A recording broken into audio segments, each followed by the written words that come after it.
probably getting used. Call 1-888-FREEDOM or visit consumercellular.com/facts. Plans include $5 credit for auto pay and e-billing. See site for additional facts. Here's a tale of Becky. Didn't know what to do with new meds prescribed and no real cost clue. She squinted at prices, that can't be right. Then tapped GoodRx and saw the light. She can get a deal. Book telehealth if she feels.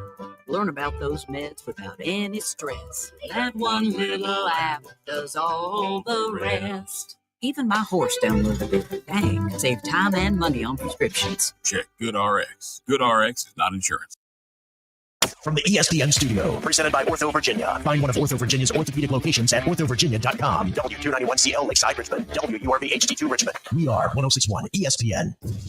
Richmond, it's time to get your morning going. Super Bowl. Richmond Sports Talk by Richmond sports fans. This is Fitz The Bill with Jack Fitzpatrick. All live from the capital of the Commonwealth, where sharp analysis, your cause, and Richmond always come first. If it's making headlines locally or nationally, we're breaking it down. Now, I'm going to take my time to South Beach. Live from the capital of the Commonwealth, Fitz The Bill with your host, Jack Fitzpatrick.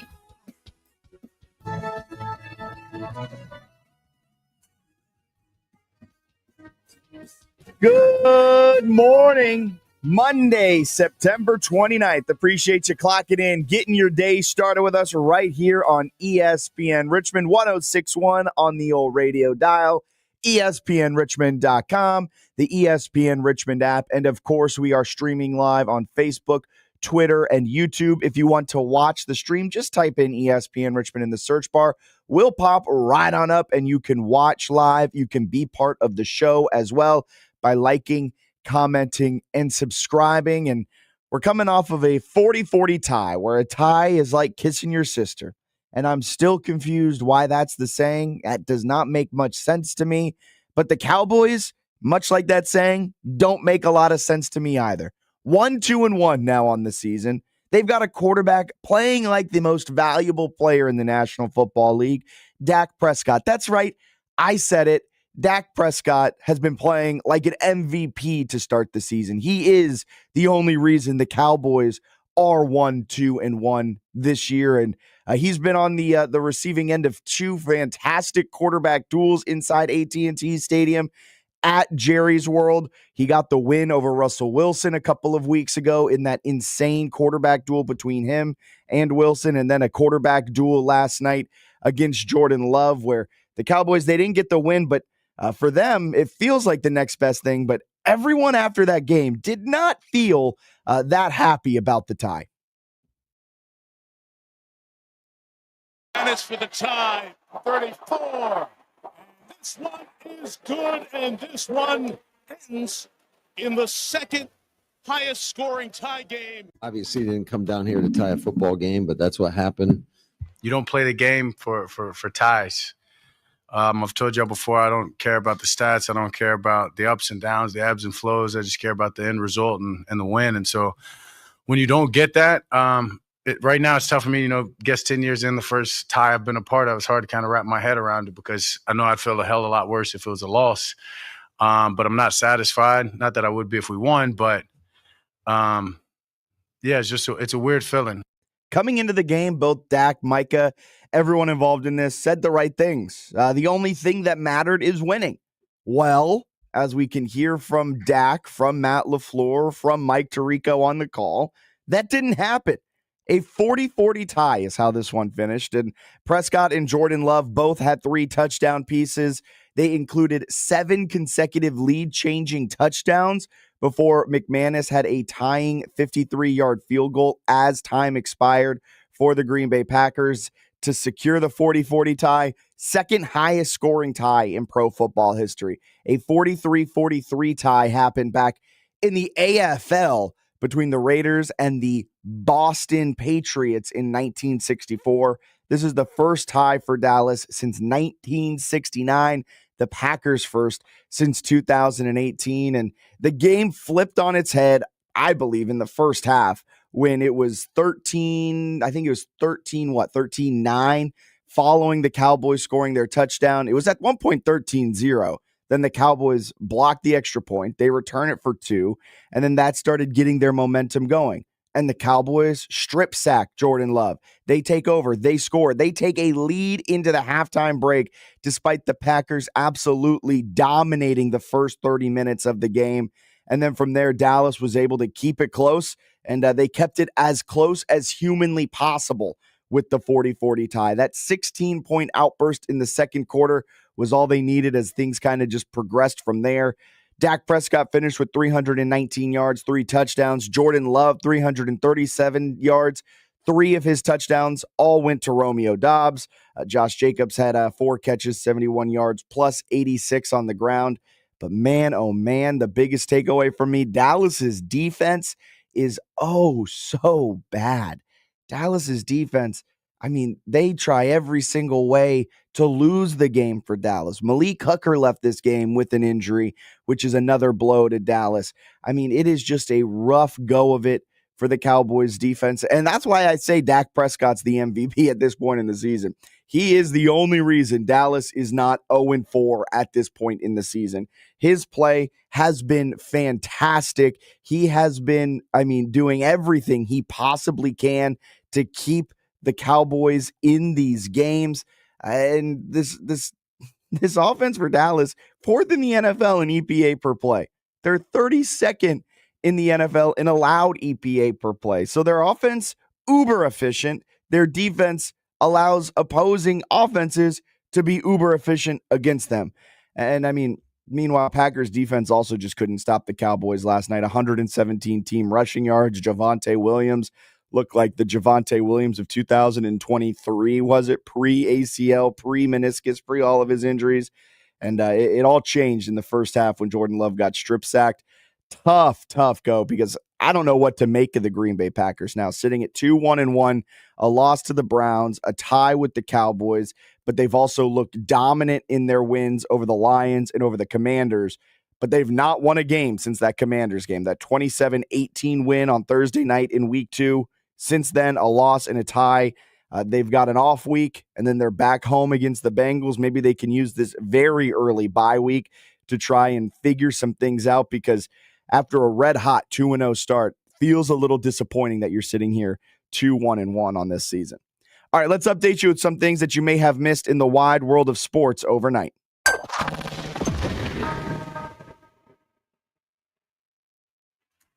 This is your Fitz the Bill morning update, getting you caught up on some of the biggest stories in sports. So last night during halftime of the Cowboys-Packers 40-40 tie, the NFL announced that Bad Bunny will be the Super Bowl 60 halftime performer. On the injury front, Malik Neighbors left the Giants' win over the Chargers in the first half. The star second-year receiver had to be carted off the field. Sources tell ESPN that the fear is that Neighbors tore his ACL. Lamar Jackson left the Ravens' blowout loss to the Chiefs yesterday in the third quarter with a reported hamstring strain. He will be further evaluated today. In the Big Apple, Jackson Dart won his NFL debut, upsetting the Los Angeles Chargers 21-18. Dart finished, these are some scary stats, 13 of 20 for 111 yards, 1 touchdown, had 54 yards on 10 carries with the touchdown on the ground as well. In college football, the Penn State Nittany Lions fail in a big game yet again. Penn State fell to Oregon 31-24 in the second overtime. James Franklin, the head coach of Penn State, is now 4-21 against top 10 opponents. In NASCAR, Chase Elliott punched his ticket to the next round of the NASCAR Cup Series playoffs with a win, a dramatic win yesterday in the NASCAR Cup Series playoffs at Kansas.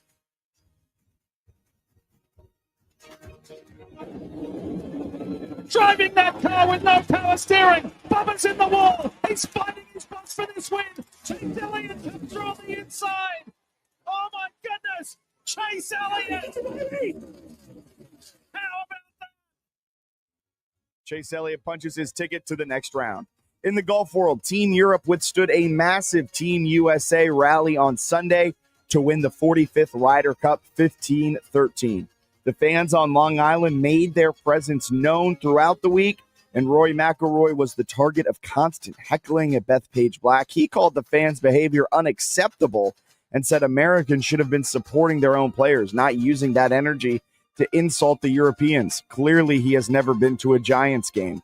Quote, I don't think we should ever accept that in golf. I don't think we should ever accept that in golf. I think golf should be held to a higher standard than what was seen out there this week. And in MLB, the Mets failed to make the postseason after falling to the Marlins yesterday. With the loss, the Cincinnati Reds are the final wildcard team. At one point this season, the Mets were red hot, the best team in baseball, had the best record in baseball, and suffered one of the worst collapses we've seen in quite some time over the final 3 months of the season. So that's what you may have missed in the wide world of sports overnight. Coming up on today's show, no guests, just your calls reacting to the weekend that was. Call, text in 804-327-0888. And as always, it's Monday, which means we've got to overreact. Drop your overreactions now on the text line. We'll be sharing them all at 9:30 a.m. And I have got some massive overreactions I've got to share. And it's the return of Frank's Doghouse in hour number 2. Anyone you need to throw in the doghouse, let us know. 804-327-0888. The text line is now open. Drop your overreactions. Drop who you need to throw into the doghouse. All of that fun stuff over on our text line. Coming off of the week that was in high school football as well. All scores from the RVA Sports Network. Rob Witham, you can hear him every single Thursday right here on 106.1 ESPN Richmond with Bob Black, with Sean Robertson on Feel Good Thursdays. It was a loaded weekend. On Thursday, it started off with Armstrong taking down King William in a 35-0 win. And then on Friday, the day began, 4 p.m. kick between Benedictine and St. Christopher's. Benedictine got a 35-21 win over St. Chris. And then as the Friday went along, the Tomato Bowl, the 67th edition, Patrick Henry with a 24-7 win over Mechanicsville. And then throughout the rest of the night, Dinwiddie, 36-0 win over Matoaka. Hanover, 31-20 win over Atlee. That was the game we were at. Man, Allen, Hanover looks pretty darn good. That offense, after scoring 9 points 2 weeks ago, 7 points last week, they found their offensive rhythm against Atlee in that rivalry showdown. Yeah, they got going pretty good. It was going back and forth early on. Yeah, early. And then I thought it was funny because I really looked at the previous scores and some of the stats from the previous games, and I was like, oh, we're in for a defensive slugfest. And it was not. No, not at all, man. A good old Big 12 game. Yeah, kind of talked to the coaches afterward. We're like, hey, where'd that offense come from? Yeah. They're like, it came, didn't it? I couldn't tell you either, but I'll take it. They'll take it. They'll take it. We also saw Raider Jay out there on the chain gang for Atlee, so appreciate him stopping by, saying hi to us as we were posted up in the end zone. Shout out the food at Atlee. I know they got the L, but it's a W in my book for the Atlee Raiders because they had a sausage, pepper, and onion sandwich. I've never seen one of those at a high school football game. Granted, again, I keep saying it, and I don't mean to piling on Massaponics, Fredericksburg high school sports. It was burgers and hot dogs. It was very run-of-the-mill type of stuff when I was growing up back there. I know it was different in Amherst. Yeah. It's been different at a lot of these places, but I saw that, and it was a 10 out of 10 sausage, pepper, and onion. You can find all of our food reviews on Fitz the Bill, ESPN RVA. But shout out to Raider Jay for swinging by, saying hi, and chatting with us pregame. Maybe it was because it was a rivalry game, but both student sections were pretty lit. Oh, yeah. I got to shout out the student sections. Yeah. Good call. It was good vibes from both of them.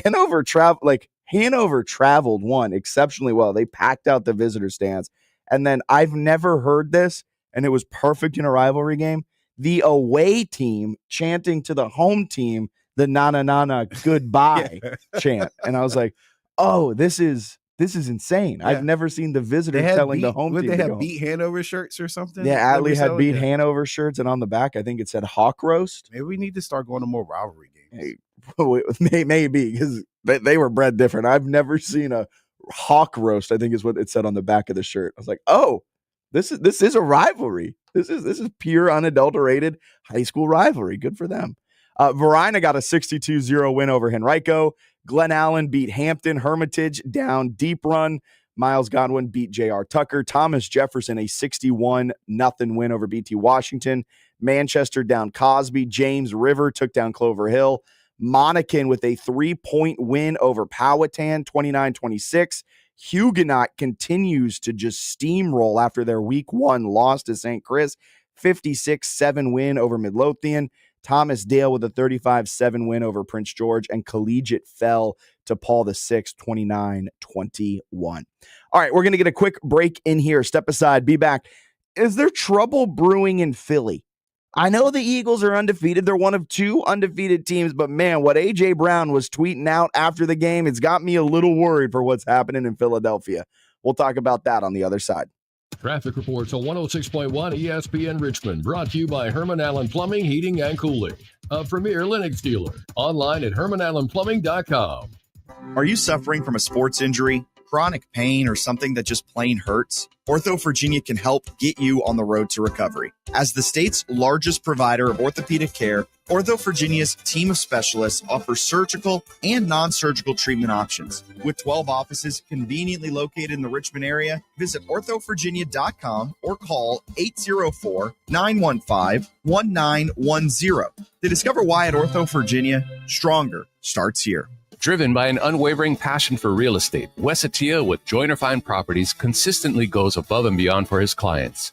Wes is dedicated to ensuring that every step of your home selling or buying journey is met with unparalleled dedication, expertise, and a genuine commitment to exceeding your expectations. Wes is a proud sponsor and founder of the River City Tennis Open, supporting local charities benefiting RVA youths, and can be found at isellrichmondhomes.com.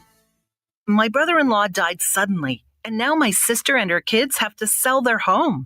That's why I told my husband we could not put off getting life insurance any longer. An agent offered us a 10-year, $500,000 policy for nearly $50 a month. Then we called SelectQuote. SelectQuote found us identical coverage for only $19 a month, a savings of $369 a year. Whether you need a $500,000 policy or a $5 million policy, SelectQuote could save you more than 50% on term life insurance. For your free quote, call SelectQuote at 1-800-743-8080. That's 1-800-743-8080. Or go to SelectQuote.com. 1-800-743-8080. That's 1-800-743-8080. SelectQuote. We shop. You save. Full details on example policies at selectquote.com/commercials. Previously on Clinton and Friends. I would like to say mea culpa, personally, to Lions fans and anybody who considers themselves a Lions supporter. I was down on them. I thought that with the loss of both of their coordinators, that maybe that team wouldn't have the same mettle, never mind the same strategic advantage, but I was wrong. Clinton and Friends, weekdays from 10 to noon Eastern on ESPN Radio and on the ESPN app.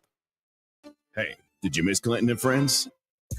I think things are a little bit more urgent in Cincy after that game. That offense did not look like they had any semblance of what they could have been with a Burrow at the helm. People were talking major stuff last week about Brown. A lot of people. You would have thought this guy was a starter in the league for 10 years. I mean, we need at least one of those callers to call back and apologize. Clinton and Friends, weekdays from 10 to noon Eastern on ESPN Radio and on the ESPN app. 106.1 ESPN. Slow-moving traffic heading north on 95 between Woods Edge and Temple Avenue due to an accident. We're also seeing some backup heading southbound between Chamberlain Avenue and Hermitage Road. Beware of some congestion heading north on 195 between Broad Street and Bryant Park Interchange. And we're seeing an accident on Chester Road near Old Lane. Roll down the windows and crank up the sports huddle. Join the voice of the Richmond Spiders, Bob Black, every weekday. From stats to strategy, he's your rush hour MVP. Drive time just became prime time. Yeah. Aquí prohibido mal, dile charitín. Te perpico, le tengo claritín. Yo llego a la disco y se forma el motín. It's a Bad Bunny type of morning. I'm excited for Bad Bunny at halftime. Bad Bunny's always cool with me. That's going to be a vibe of a halftime show. Probably something that only my brother knows. But yeah, Bad Bunny's right up my alley. It's going to be a fun halftime show. I'm excited to see who he brings out. Yeah, now he's collabed with a lot of people, and he's done a lot of crossover stuff too. Cardi B, Adam Sandler, because he was the caddy in Happy Gilmore 2, as we all know. Then you also got Jay Balvin he could bring out. I mean, it's a long list. It should be a Also has some WWE people. Yeah, WWE because he's wrestled. I was hoping for Taylor Swift. Full disclosure, I thought she had dropped the Easter eggs. I thought it was going to be Taylor Swift, but when it was Bad Bunny, I was pleasantly surprised. Taylor Swift is too obvious of a thing. Yeah, but how funny would that have been? Oh, I mean, if Travis was in the game, how do you think he would have handled it? Would he have come out at halftime? Would he have stayed in for halftime? How do you think he would have handled it? I would hope that he would handle it like he would handle any other halftime show, and that is it's his fifth one. No, it's his fifth one. He can be a little loose. Nah, man. Heck no. Corey texted in, Hanover traveled well inside of Hanover County. Just found that funny this morning. Go Dukes handled business. Corey, you know what I meant. They packed out the visitor side. We have been to other games where it was a very easy travel for the visitors side. I won't say which games because I don't want to throw those fans under the bus, but at times the other team didn't travel all that well. It was a rivalry game, so they came out. It was an easy travel, and Hanover was the biggest visitor section that we have seen so far this season. That's all I meant by it. In comparison to the other games we have seen, they have traveled well. So that's our breakdown of that. Our breakdown of the Philadelphia Eagles. There's trouble in Philly, man. Trouble in Philly. Sure, Philly won the game and they're undefeated, but I'm here to nitpick. I'm here to overanalyze everything that's happening. Sure, I get it. They won the game 31-25. I understand, but let's break down some of the numbers, right? The Eagles did not complete a pass in the second half. It's the only game in the last 2 years where a team didn't complete a second half pass. They won. That's awesome. They won. But Jalen Hurts went 0 for 8, 0 second half passing yards. Remind me again how he's an elite level quarterback. Remind me again of that. Remind me again how he's better than Lamar Jackson. Man, probably not a good day to bring up Lamar Jackson. Remind me again how he's better than Patrick Mahomes. But that's besides the fact. A.J. Brown, after the game, tweeted, for the first time since August 2nd. First, he tweeted, I love you. I love y'all with all my heart. Then about an hour later, he tweeted these song lyrics. No tweet, just a screenshot of these song lyrics. If you're not welcomed, not listened to, quietly withdraw. Don't make a scene, shrug your shoulders, and be on your way. Uh-oh. A.J. Brown's a little upset. A.J. Brown's a little sad. We got a sad boy. A.J. Brown finished the game. I don't know how many. 2 catches, 7 yards. I forgot about those 2 catches and 7 yards. Crazy thing. He finished the game 2 catches, 7 yards. Guess what his long was of the day? 9 yards. Means he had 1 catch for 9 yards, 1 catch for -2 yards on 9 targets. He led the team with 9 targets. And he only had 2 catches, 1 for 9 yards, 1 for -2 yards. I get it, man. You're not welcomed, AJ. I'll happily take you in Seattle. I mean, I think that's the takeaway. But this Eagles team is having 2023 vibes all over again. I get it. The Eagles are one of 2 undefeated teams, but how sustainable is this? We saw in 2023 they could be what? It was 11-0 or something, and then they lost the remaining games in the season and then got blown out to the Tampa Bay Buccaneers in the playoffs. I mean, sure, they're 4-0, but man, oh man, does it feel like they're on shaky ground. It feels like things can go from bad to worse in a hurry for Philly. Yeah, you're 4-0. You're finding ways to win, but you don't look overly impressive doing it. Jalen only had 15 completions for 130 yards, 2 touchdowns. They're taking care of the football, which is very good. They didn't lose a single one. They didn't throw an interception. They had 2 fumble recoveries, so they won the turnover battle. But, I mean, Philly just sneaking by these teams with wins. A 4-point win in week 1, a 3-point win in week 2. A 7-point win in week 3, and a 6-point win yesterday on the road in Tampa. Like, eventually, eventually things are going to go wrong for you. And I am not high on Philadelphia.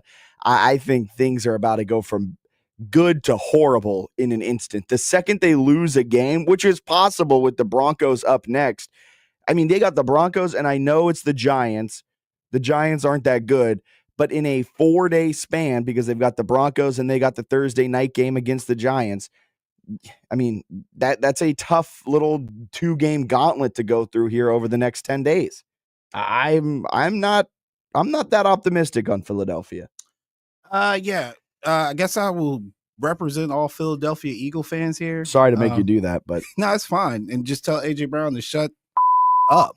God, dude, we're not doing this every single freaking season. We're man. now not even every season. Every week. Like every season he's whining about, we know you're not getting targets. You know how we know? Because we complain about it on a regular basis. He is getting targets though. Oh, well, you're not 9 getting the targets stats, this I season. guess. I don't know how he doesn't feel wanted. What is he talking about? How do you not feel wanted? They just extended you. It was the easiest extension of any receiver in the NFL. The last 2 times you've gotten paid by the Eagles, I think it's been twice that he's gotten paid by the Eagles. It has been super smooth, super easy, no drama, and they're winning football games, right? Like this complaint should come from like somebody like his fantasy owner, not the player themselves, right? Because at the end of the day, I actually do believe the players should value winning over statistics. But like people like me, who's a gambler, and like fantasy owners and things like that, that's something that we should complain about. But if you're getting 9 targets, 9 out of the 24 passes were thrown to you, that's a pretty good share. That's a pretty good share for a wide receiver 1. Yeah. So I don't know what more you want, but every single season, dude, you whine every single season. Shut up. Gosh, it's so annoying. And like, sure, week 1, he had 1 target, and it was his 1 catch at the very end of the game. Tough guy. Why are you whining so much? But since then, he has been targeted like a wide receiver 1. 8 targets against Kansas City, 10 targets against LA, 9 targets this week. That is wide receiver 1 target share. Like he, especially like you said, Alan, when you're not throwing the ball all that much. There were just 24 attempts. He accounted for nearly half of the team's overall targets, and yet it's just interesting stuff. All right, let's go out to the phone lines. We've got Raven Rob out there on line 1. Good morning, Raven Rob. How we doing? Hey, good morning, fellas. How we doing? Can we please address the Ravens? This is unbearable. On paper, we have the strongest team, and I just can't come to groups with the fact that it seems like the team is not in sync. Yeah. Nobody's on the same page. I mean, you can be the best team on paper, and statistically, if you look at it, if you look at the stat sheets and you look at the players, I mean, that's a Super Bowl team. Yeah. But if you're not in sync and you're not in rhythm, I mean, it's doomsday. I mean, we 1-3 now. It's, I know we have the next 3 games at home and then a bye week, but I mean, something's got to give. But they just they got to do better. It's crazy. Ravens, Rob, you're on it because I've got a couple of points to make on the Ravens throughout the show. I'll kind of dabble with one now.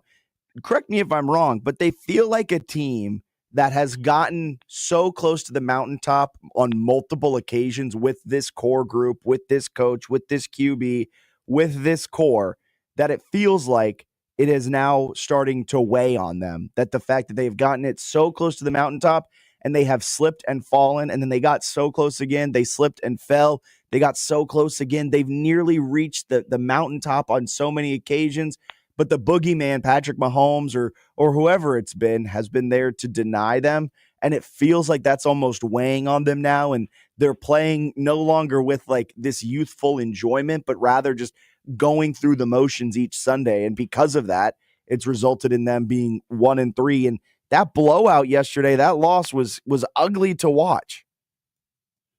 I mean, now, look, I'm a big Lamar fan, followed him through college. I will say the past few years, every time they've made it to the playoffs or wild card, whatever the case may be, Lamar played a hell of a game, okay? And he carried that team. And every time that we did not make it was because of a Mark Andrews drop, or a Zay Flowers fumble on the goal line, or another Mark Andrews drop. So, I mean, Lamar is doing everything. The past few years since, he's basically come in the league, he can't do everything. So I can't put those mistakes on him because the placement of the ball was there, and they messed it up. Now this year, again, still a Lamar fan, love the guy to death, but just for me, the chemistry, like you said, it's lost. They don't have that urgency. You look at week 1, they put up 40 points. They lost. And then week 2, was that the week that they won? Week 3, they put up another, 30. 41 points. I mean, they're putting up big points, but, the chemistry is not there. And then let's talk about the defense. Yes. The defense is stacked, but now we've got yesterday just alone, 5 injuries on the defense? I mean, what was it? Humphrey, Humphrey went out. Roquan Smith didn't play, or he didn't play a lot. He got hurt. Ronnie Stanley, offensive tackle, I believe, didn't even play. Nate Wiggins got hurt in the game, and then you were already down Justin Matabike, Kyle Van Noy. I mean, that defense is beaten and battered, and we're only in week 4. That's my point, and I think it's crazy, and they got to figure something out. They've got to start. They've got to do something. It's crazy to have that talent on paper, and Allen can attest. I'm a big Ravens fan, and I'll say that they're the best team in the league. On paper, they are, but the faith right now with all the injuries, they're going to have to make some magic happen. They're definitely going to have to grab some free agents, or they're going to have to do something if they're going to make a run and get everybody else healthy come December and stuff like that. It's mind blowing. Yeah, it's been tough sledding to start the season. Ravens, Rob, thank you so much for calling in. Have a great rest of your Monday. Hopefully the Ravens can turn it around. I appreciate you. There goes Rob. I mean, he's not wrong. I texted Alan this yesterday, and we'll dive into it throughout because I got some overreactions I have to share on the Baltimore Ravens. I got to put some guys in the doghouse from the Baltimore Ravens, but I texted Alan this. I said, so start this season, Baltimore is the Atlanta Braves. Atlanta came in, I think they were the second favorite to win the World Series. They were the favorites to win the division. They all the betting markets loved them. There was high expectations around them, but then they fell on their face. They're not even in the playoffs. It was a long season for the ATL. For Baltimore, feels very similar. Came in with a lot of expectations. This offense is living up to those expectations. They're third in the NFL right now in scoring on a per-game basis. They're averaging 32.8 points per game through the first 4 weeks. They put up 40 against the Bills. They put up 41 in their win against Cleveland. They put up 30 in their loss against the Detroit Lions. Heck, they put up 20 yesterday against a good Chiefs defense. But the defense of Baltimore has let them down repeatedly. 41 allowed in their opening loss, 38 allowed last week to the Lions, 37 allowed yesterday at the Chiefs, and that's just not going to get it done. They are the worst defense in the National Football League right now, and their EPA margin isn't good. The offense isn't performing good enough to overcome the defensive efficiencies, and it just feels like it's a team that is now kind of checked out. It's a team that's failing and flailing. It's not a team that has used the losses and the close calls to galvanize them like the Buffalo Bills. It's rather those close losses, being so close to the mountaintop, is starting to pull at the thread, and they're starting to come apart a little bit. And yesterday, it just did not feel like good vibes around Baltimore whatsoever. So got to figure something out, big. And as long as Justin Matabike, their defensive tackle's not in there, Kyle Van Noy's not in there, if Roquan Smith, his hamstring injury is serious, you then lose your star linebacker. Things can go from bad to worse to horrible in an instant. Jair Alexander hasn't played since week 1, a free agent signing that was supposed to bolster their cornerback room. I mean, Nate Wiggins, I think he's the second-year corner. Him being carted to the locker room with an elbow injury yesterday, that's a big blow. I mean, it's going to be tough sledding for Baltimore. All right, let's get a quick break in here. Step aside, be back. Some news or snooze on the other side of the break right here on 106.1 ESPN Richmond. Catch up on the latest horse racing news with Off to the Races live broadcast, 10 to 11 every Saturday morning on 106.1 ESPN. Presented by The Racing Biz. There's nothing like when you get that part from eBay and it just fits. Yeah, the first time. So you can do less of this and get right back to more of this. At eBay, you'll find all the parts you need, guaranteed to fit, at prices you'll love. Sounds good, doesn't it? eBay, things people love. Eligible items only. Exclusions apply. Hey, it's Kirk Herbstreit. On game day, great prep makes all the difference. Same goes for your pizza. That's why I go with Frigidaire Stone Baked Pizza Oven. Fresh pizzas go from dough to done in just 2 minutes. Whether you're throwing a party or squeezing in dinner between plays, this oven delivers hot, crispy, restaurant-quality pizza right from your kitchen. Only from Frigidaire. Game-ready pizza. Get it today at the Home Depot. How doers get more done. Amber and Ian. The New York Giants have made a change. They're going to go ahead and give the rookie a shot in Jackson Dart. I would have liked to have been able to, and I think the Giants coaching staff would have liked to be able to sit him for maybe 2 or 3 more weeks. Well, if they would have liked to have, then they should have, because they're the ones in control. They're the ones making this Russell's decision. that bad. But he's not that bad. Amber and Ian. Weeknights at 7 Eastern on ESPN Radio and on Sirius XM Channel 8.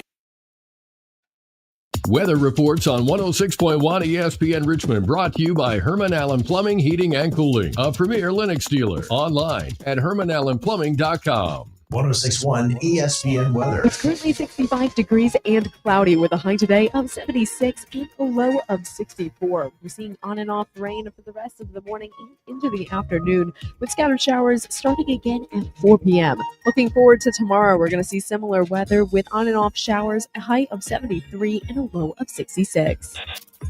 Bob Black's here to get you through the wait, whether it's hoops, gridiron, or on the diamond. 4 to 6 p.m. never sounded this smooth. Let's ride home with the voice of the Richmond Spiders. News or snooze? News or snooze? Wow, mixed bag again. I'm proud of you, man. Although, you know what's funny? I got to say one thing. Uh-oh. I think we might have to extend this to maybe 5 headlines, because like this past weekend was crazy. Yeah, but that's why we got other segments. Yeah, to I was gonna say, sprinkle them in, condensing 'cause into 3 is tough. It's tough to do 3. Granted, on a Wednesday, it's pretty difficult to find 3 that's headlines, true, but on too. a Monday, yeah. But that's why we got Overreaction Monday. We've got the return of Frank's Doghouse. We've got other ways to sprinkle in some of the newsworthy things that happened around the world of sports. All right, number 1, Liam Cohen and Robert Saleh, the head coach of the Jaguars and the defensive coordinator of the 49ers, get into a shouting match post-Jaguars win. Newsworthy. They're about to throw hands. They had to be separated by each other's team. You know, I got to say, I like that from Liam Cohen. No, well, listening to, like, getting the backstory on it, I kind of got to be with Liam here, man. Like, don't put my name in stuff like that, man. Yeah. Especially, even if it is true, like, come talk to me about that. Don't make that public knowledge, right? You're essentially accusing them of cheating within the rules, essentially. Like, oh, they're sign stealing. You know, that's a stigma now. So, Yeah. like, So I don't blame him. Kind of the backstory of it, as Alan kind of alluded to, Robert Saleh, in his media availability this past week, leading into the Jaguars game, he said that the Jaguars, quote, they have a really advanced signal stealing type system where they always find a way to put themselves in an advantageous situation. He did say that the system is legal, but like you said, it does carry that negative connotation. Yeah. And he did kind of say it in a way of like, this isn't fully right, but it's completely legal what they're doing. Everyone came to the defense of the Jacksonville Jaguars. And after the game where the Jaguars won, they took down Robert Saleh's defense. Liam Cohen approached Robert Saleh and said, quote, keep my name out of your mouth. Keep my name out of your mouth. Keep my name out of your bleeping mouth. Then Robert Saleh said, quote, I was trying to compliment your bleep. I will bleep your world up. You don't want to bleep with me. I will bleep your bleep life. I ain't gonna lie though, I agree with that. Those bleeps on Robert's part. I'm like, it's kind of a thick neck, stocky dude, man. I don't know if you want to rumble with him like in close quarters. Hey, if your head is as bald as Robert Saleh's is and as shiny as Robert Saleh's is, you know he means business. I feel like most D coordinators got to know how to fight because they're just naturally aggressive. They're just defense, and they're naturally disrespectful too. So at some point, somebody's gonna challenge you. But this might be like a fun. Granted, we're not going to see it all that often. but a fun little budding rivalry between the Jags and the 49ers with this happening. But it's the AFC, NFC, so we're not going to see it enough for it to really become a real rivalry. But man, the Jaguars, they took down the 49ers 26-21. Maybe it was because of them having a really advanced Stein stealing situation going on, but Duval. Heck yeah. Duval, baby. Get out That's my man's right. face. I love Liam Cohen. I love Liam Cohen. I love the Jaguars. No man. sign still needed yesterday, man. They were They fine. just do the better team won. Yeah, they did. All right, what's next? Lamar Jackson injures hamstring as Ravens fall to 1-3. News worthy. Although I do want to say this. He did get injured. Like everyone online, Lamar Jackson receives a whole lot of hate for being one of the best quarterbacks in the National Football League. People are saying he quit on his team. People are saying he didn't actually get hurt. He just doesn't want to play anymore. He's quitting on the team. And when you throw around the Q word, that is a pretty aggressive statement to make about a player, especially a player like Lamar Jackson, who, apologies for the cliche, is the ultimate competitor. He's going to want to be out there and try to will his team to a win, because at that point, it was only a 3-score game when he left the game, and there was still a whole quarter left to play. And with Lamar Jackson, anything is possible. He didn't quit on his team. Stop saying that. Get educated, and don't say that about Lamar Jackson. And it's very serious that he hurt his hamstring, because we've seen that now this Baltimore offense has to be world beaters each and every play to overcome the abysmal play of this defense. And if he's not 100%, if he's playing at 75% because of this hamstring strain, the Ravens are in for a world of hurt coming up in the next couple of weeks. So the fact that Lamar Jackson has a hurt hamstring is extremely newsworthy in a game where they looked rough in every facet of it. Yeah, no, the injury is concerning. I will say, I know it's overreaction Monday, so I'll just wait to get my take on the rest of their season. But like that defense, I don't know how you fix it, because they've got more injured, and it was already a personnel issue. Maybe the offense can help them out a little bit by sustaining drives, maybe slowing down the pace a little bit. But I mean, at the end of the day, you got to get stops, man. And yeah, Lamar can't do that. Derrick Henry can't do that for you. So they'll have to figure something out. Thankfully for them, the 3 teams that they've lost to have all been people we assume were Super Bowl contenders, and there's not a lot of those left on their schedule. No, but the injuries are mounting up. It's tough. But like I had said before, there comes a time where you gotta beat these teams to put yourself in a position where we respect you, right? Yeah, like you got it. Same for the Packers. The Packers probably lost more than they gained when they showed up on Thursday night and demolished the Commanders. Like they lost to the Browns and then had a tie to the Cowboys, 2 teams that people expected them to at least win. So who knows? Number 3, Mets fail to reach postseason. We expect that. I got a soundbite I want to play because the Mets SNY broadcast went in on New York last night. This is after Francisco Lindor grounded into the game-losing out. And the Mets' agonizing 3.5-month slow-motion collapse is complete.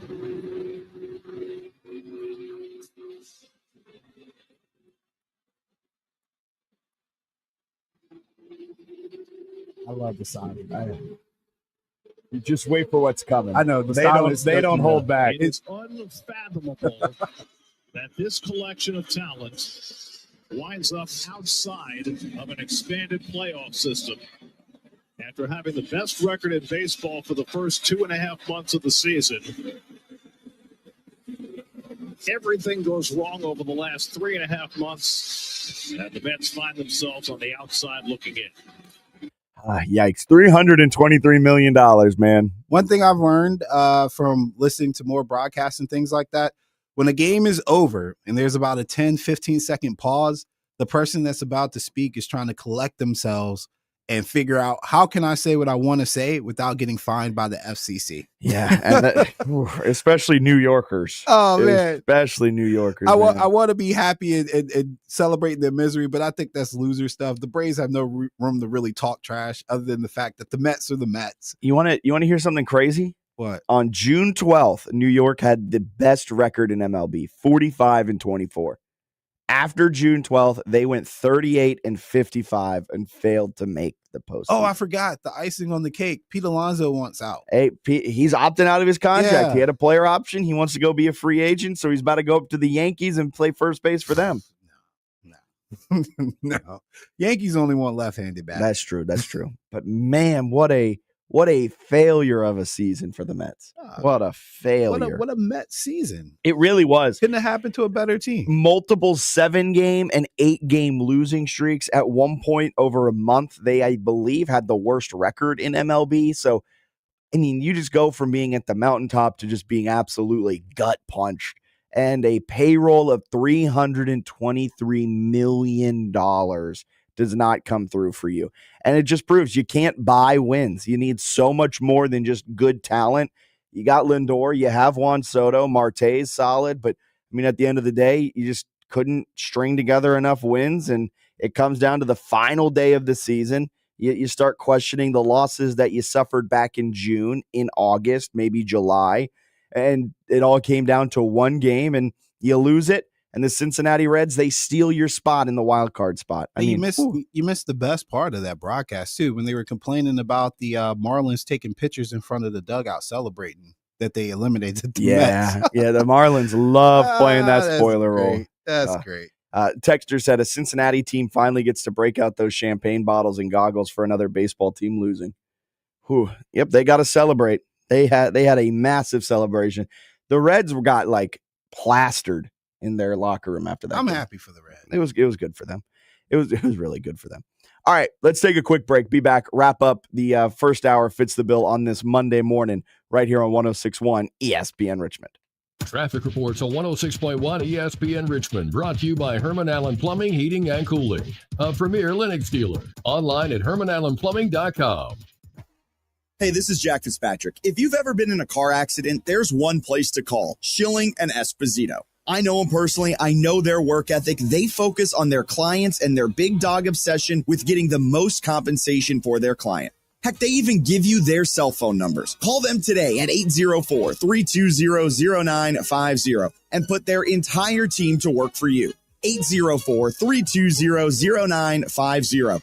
Schilling and Esposito. The 7th annual River City Tennis Open was created to support local charities benefiting local youth organizations in RVA, October 3rd through 5th at UR Tennis Facility. Online at rivercitytennisopen.com. My brother-in-law died suddenly, and now my sister and her kids have to sell their home. That's why I told my husband we could not put off getting life insurance any longer. An agent offered us a 10-year, $500,000 policy for nearly $50 a month. Then we called SelectQuote. SelectQuote found us identical coverage for only $19 a month, a savings of $369 a year. Whether you need a $500,000 policy or a $5 million policy, SelectQuote could save you more than 50% on term life insurance. For your free quote, call SelectQuote at 1-800-743-8080. That's 1-800-743-8080. Or go to SelectQuote.com. 1-800-743-8080. That's 1-800-743-8080. SelectQuote. We shop. You save. Full details on example policies at SelectQuote.com/commercials. Hey, it's Delvin Joyce, JMU Hall of Famer and former New York Giant. Listen, make sure you tune in to Talkin' Dukes every Wednesday on 106.1 ESPN Richmond. Go Dukes.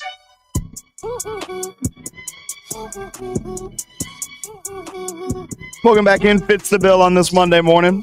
I want to shout out Sierra 914, the documentary following Will Turner. And we had director on Ryan Duggar as well on Friday at the Richmond International Film Festival on Sunday. They brought home 3 awards. They got nominated and won for Best Cinematography among documentaries.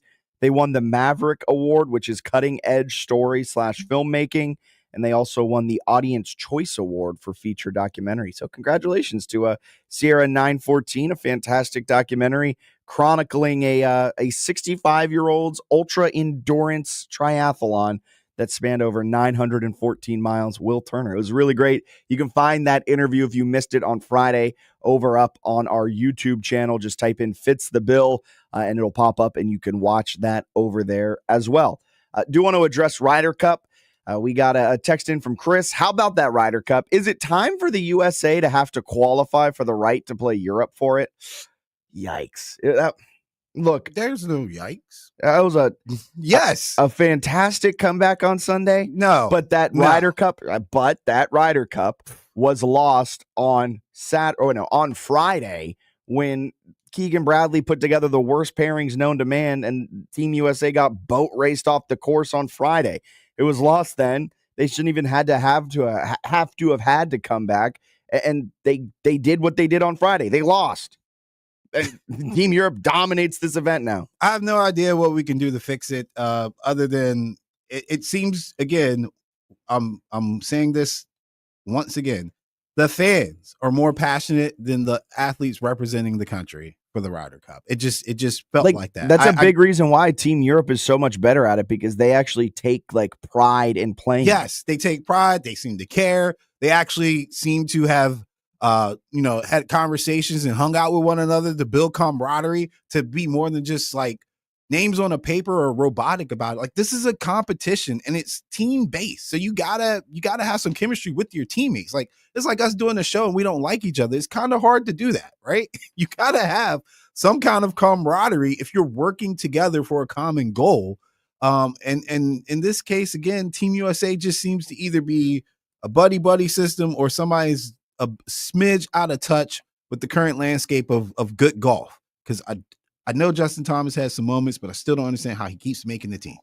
I'm serious. I don't get it. I also do love the fact that we have then the President's Cup, which is played every other year, kind of rotating with the Ryder Cup. And in that one, we're 13-1-1. That's probably because they don't care about it. No, because it's not Team Europe. It's every other nation but Europe. Team Europe just dominates us because Team Europe has better golfers and a better team than the United States does. We should just not play against them, is what you're saying. I mean, we're supposed to win this one. You're supposed to win the ones on American soil. Yes. God, man. And I mean, Team Europe just dominated. Maybe it was all the heckling from American fans that powered Team Europe to the win. I'll give Rory some credit too, because what he was saying made sense, right? Spend less time trying to get under my skin and more time supporting Scotty Scheffler and these guys that are representing the country. I agree with them. I mean, clearly getting under his skin wasn't working. Actually, getting under anybody's skin on Team Europe wasn't working. They didn't seem frazzled at all. And you're putting more and more effort into that rather than, cheering on the guys trying to make the comeback. But the Ryder Cup and the format, man, I still think they're not doing themselves appropriate justice. It was alert wise and interest wise, it was neck and neck with the NFL there for the majority of that comeback in the afternoon. Yeah. I mean, so I don't know. They could probably do a little bit more to build it up. But as far as how do we, Team USA, get better? I agree. We need a different merit system of some sort. Maybe the captain doesn't need to be a player. Maybe it needs to be somebody that can take a step back and analyze guys and their potential without feeling like they're betraying their friend or something like that. Yeah. I like Keegan. I thought he was going to do a good job, but it probably was just as bad as Zach Johnson. I also don't love him after it being the envelope rule has to change with the injury stuff. And he with Victor Hovland having to withdraw because of the injury and everything like that. And then Keegan Bradley afterwards, after losing, is this rule needs to change, and then doesn't offer up any solutions to it. And it's this has literally been the rule for years and years and years and years. It's been long-standing. You can't just be mad because you lost. You lost. Get over yourself. You guys got your butt kicked, and try to win the next one when you got to go to Team Europe's home and try to take them down there. But dude, they got to go to Ireland, I think, or is it Ireland or Scotland or? I mean, one of the lands. Yeah, but Team Europe had to come to Bethpage Black, one of the most difficult golf courses on American soil. We're not good. And all right, fair rebuttal there, but it's just a joke, man. I don't know how. Just the pairings. I was looking at some of the advanced stats on the pairings that Keegan Bradley put together on Friday, and it was objectively impressive how wrong he got it. Every single pairing was the worst possible pairing to create. If he had done one thing differently for each one, it would have been significantly better than what Keegan Bradley did. Instead, he had the worst 2 putters put together, or like everything he did, deciding on who drives when, who's doing what, was just the wrong decision each and every time. And it resulted in America getting boat raced on Friday, kind of held serve on Saturday, had a furious comeback on Sunday, but it falls short. But you can look back to what happened on Friday as the reason why they lost on Sunday. Give me Cam Young and just get rid of everybody else. And ask Scotty if he wants to play. Scotty can choose if he wants to play. Shoot, Scotty wasn't looking all that good either. Yeah, I mean, his mentality is why I would say ask him if he wants to play. If he doesn't want to play, then let's just figure out our best golfers after that. Cam Young was great, man. He was great. He was a big surprise. I think one of my friends had him as one of their the highest scorer for Team USA. He was like 22-1 odds for that too. It was a pretty good call on his part. But Cam Young took down Justin Rose. Cam Young played out of his mind. Played like somebody that cared and wanted to win. But like I said, Justin Thomas has his moments, but he's not a good golfer anymore. And he keeps making these kind of like teams for what? For name? Like that doesn't make any sense. You're not wrong. I just personally don't get it as a casual golf fan or as somebody that, again, I love international competition. So I'm full support of Team USA. But like, man, if we're not putting our best out there, NBA went through this. If you're not putting your best out there, stop advertising this. Hey, but don't worry, because we'll win the President's Cup, have a lot of hope going into the Ryder Cup in 27, and no one does care about the President's Cup. It's kind of funny. But they'll then have high expectations for some reason again going into the 27 Ryder Cup, and they're going to fall flat on their face, and it's going to be abysmal. Yeah, and the fan behavior, yeah, if you're throwing stuff at the golfers and their families and stuff like that, you're a loser. Yeah, don't do that. Look at yourself in the mirror and say, I suck. Yeah, seriously, like that's going too far. I mean, honestly, some of the things they yell go too far, but that I kind of expect at the Ryder Cup, but throwing objects and whatnot, that's too much. And all that Ryder Cup talk was to avoid the fact that the Falcons demolished the Commanders 34-27. No, it wasn't. We're definitely going to not gloss over that. No, we'll dive deep into that one tomorrow with Lake Lewis Jr. as he joins us, our Raisin Hill Commanders insider. But tough loss. We'll break down that game more going into hour number 2. But man, the Falcons offense. Woo, now Falcons offense, UVA as a football program in general, all big bumps this weekend. Big bumps, big time bump. Dublin, Ireland, big bump as well. Fun game. 24-21. Who thought that the Vikings would come back after trailing 24-6? Carson Wentz doing Carson Wentz things, throwing the ball 46 times for 350 yards, because why not? DK Metcalf going off in Dublin. But we'll keep talking all things NFL, talking UVA's upset win over Florida State, and get your texts in 804-327-0888. We've got Overreaction Monday coming up at the bottom of the hour, and we've got Frank's Doghouse making its triumphant return at 9:15. Let us know all of your overreactions. Who needs to go into the doghouse? The text line is open, 804-327-0888. Stay with us. We'll be back with more Fitz the Bill on this Monday morning, September 29th, right here on 106.1 ESPN Richmond.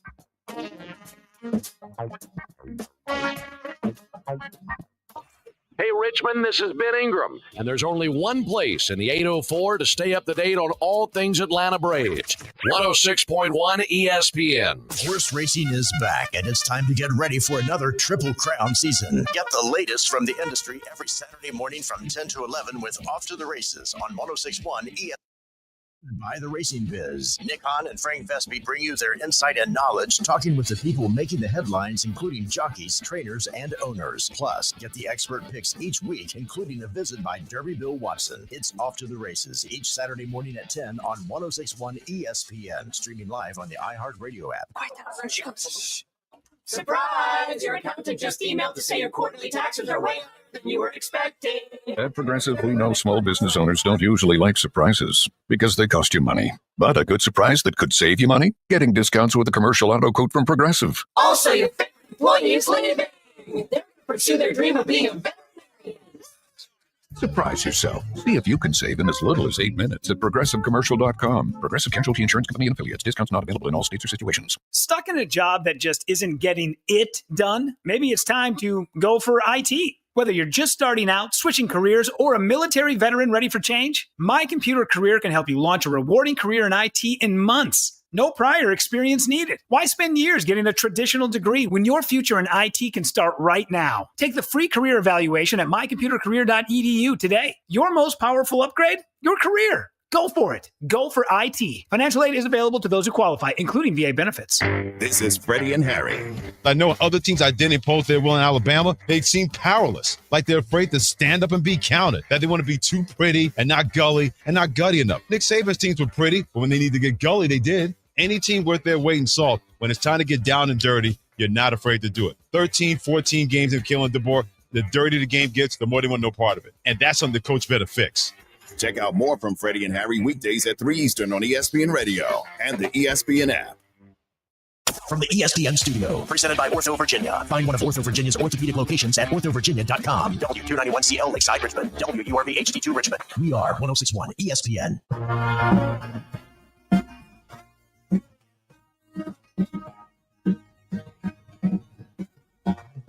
You're listening to the second hour of Fitz the Bill on 1061 ESPN.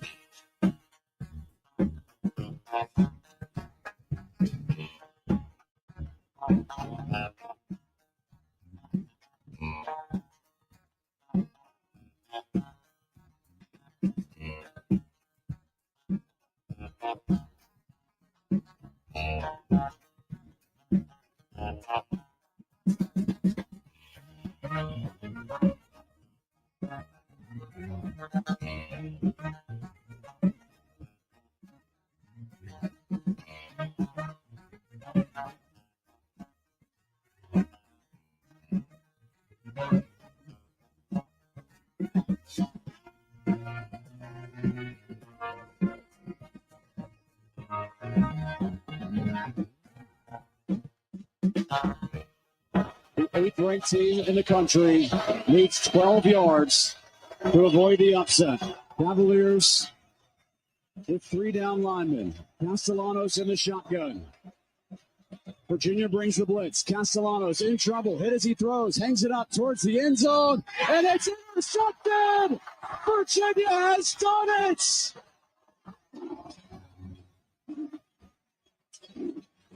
Oh, heaven has broken loose! The kids of the Commonwealth swallow the field! 46-38. Virginia has taken down Florida State. I swear it's not a dream. I came here because I believe that Virginia, right, can be one of the premier football programs in the country. To go alongside with being one of the premier academic schools, right? That everything associated with this university can just ooze with excellence. And that's why I came here. And I knew it wasn't going to be easy. And I didn't, know what adversity we were going to walk into. But here's what I do know is that adversity is a companion of a champion, an enemy to the weak. And so we had to embrace the adversity. And that's really what this is about. And really tonight is just, one step in that direction. But in the big scheme of things, we just won an ACC game. And you know what? We go on the road next week to Louisville, right, with a chance to win another. So we wanted to be in the driver's seat, and that's all we did was just keep ourselves in the driver's seat. So we got to keep 2 hands on the wheel, put the seatbelt on, right, make sure that we check the rearview mirror, make sure we're awake, so that we don't hit a pothole along the way. Historic 46-38 win in double overtime for UVA as they pulled off the massive upset over the 8th-ranked Florida State Seminoles. That call you heard was from John Freeman on the Virginia Sports Radio Network of the final play of the game, the electric field storm from everyone in attendance at Scott Stadium as the Cavaliers take down the Seminoles. And then you heard Tony Elliott's comments after the win talking about the growth of UVA, how he sees UVA fitting into the national landscape. But he says what every great coach says. It's just another win. It's just an ACC win. We've got to move on, and we've got to prepare for the Louisville game in Kentucky next week. And that will be a fantastic game for UVA as a way to test just how legit this team is, because they found ways to win against Florida State.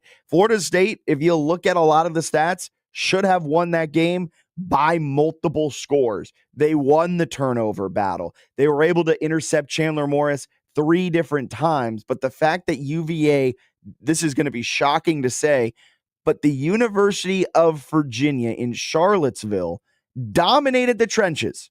They won the game at the point of contact, especially when they rushed the football. The Cavaliers, they kept the ball away from Florida State. And, sometimes the best defense you got is your offense. UVA averaged 6.42 plays per drive. Florida State averaged 6.17.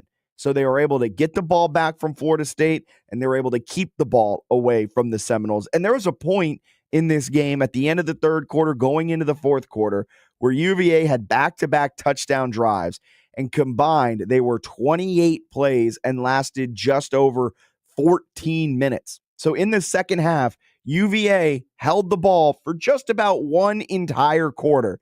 And that was the right move. That was the correct decision from Tony Elliott and his coordinators, because UVA's defense struggled against Florida State. They couldn't really slow down the Seminoles' offensive attack unless they forced turnovers, which they did twice. Tommy Castellanos, he threw 2 early interceptions that UVA was able to capitalize on. There was a lost Florida State fumble, but that was negated with Chandler Morris's 3 picks and everything that was going on the UVA side. But Florida State averaged 5.5 yards per carry, 7.8 yards per pass attempt, and they ran a successful play on 53% of their snaps. And yet it didn't matter, because UVA was able to hold the ball and keep it away from Florida State for much of the second half. The Seminoles had 7.32 yards per play.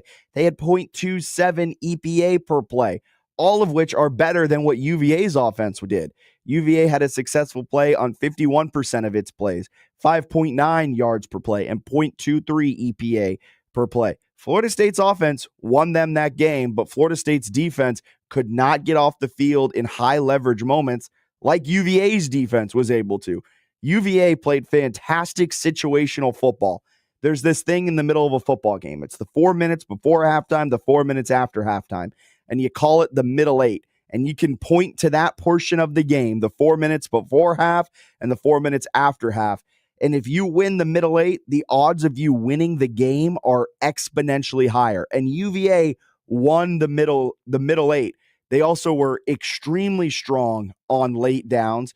Florida State, they had 53% success rate overall, but just a 40% success rate on third down compared to UVA's 62% success rate on third down. And you can kind of point to a few contributing factors.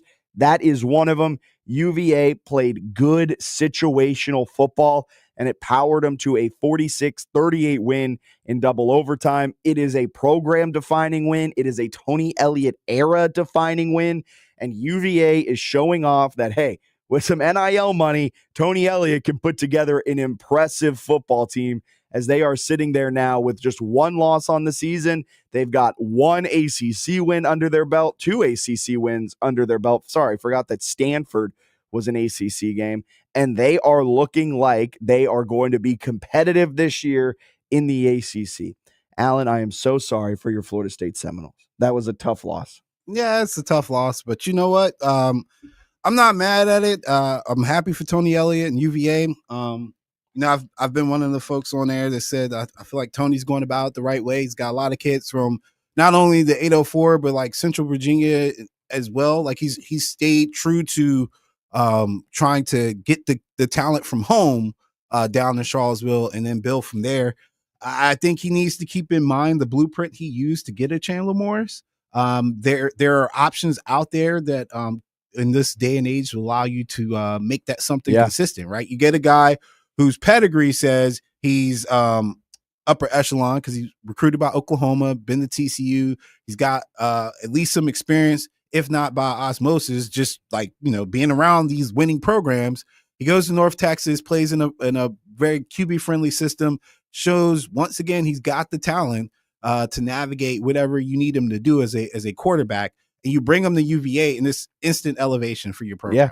And that offense looks very, very good. Built the offensive line. I think Espo called on Friday. We were talking about it.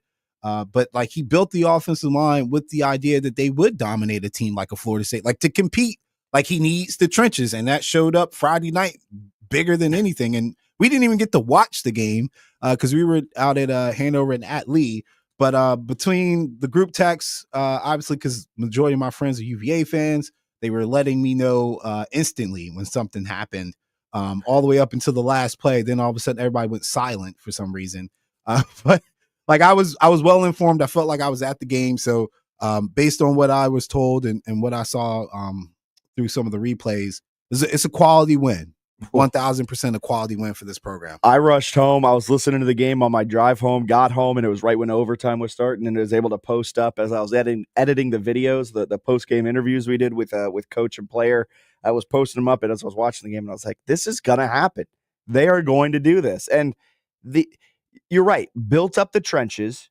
These are literally the biggest, the largest. Cue Big X the plug here. Yeah. This is their largest trench play on either side.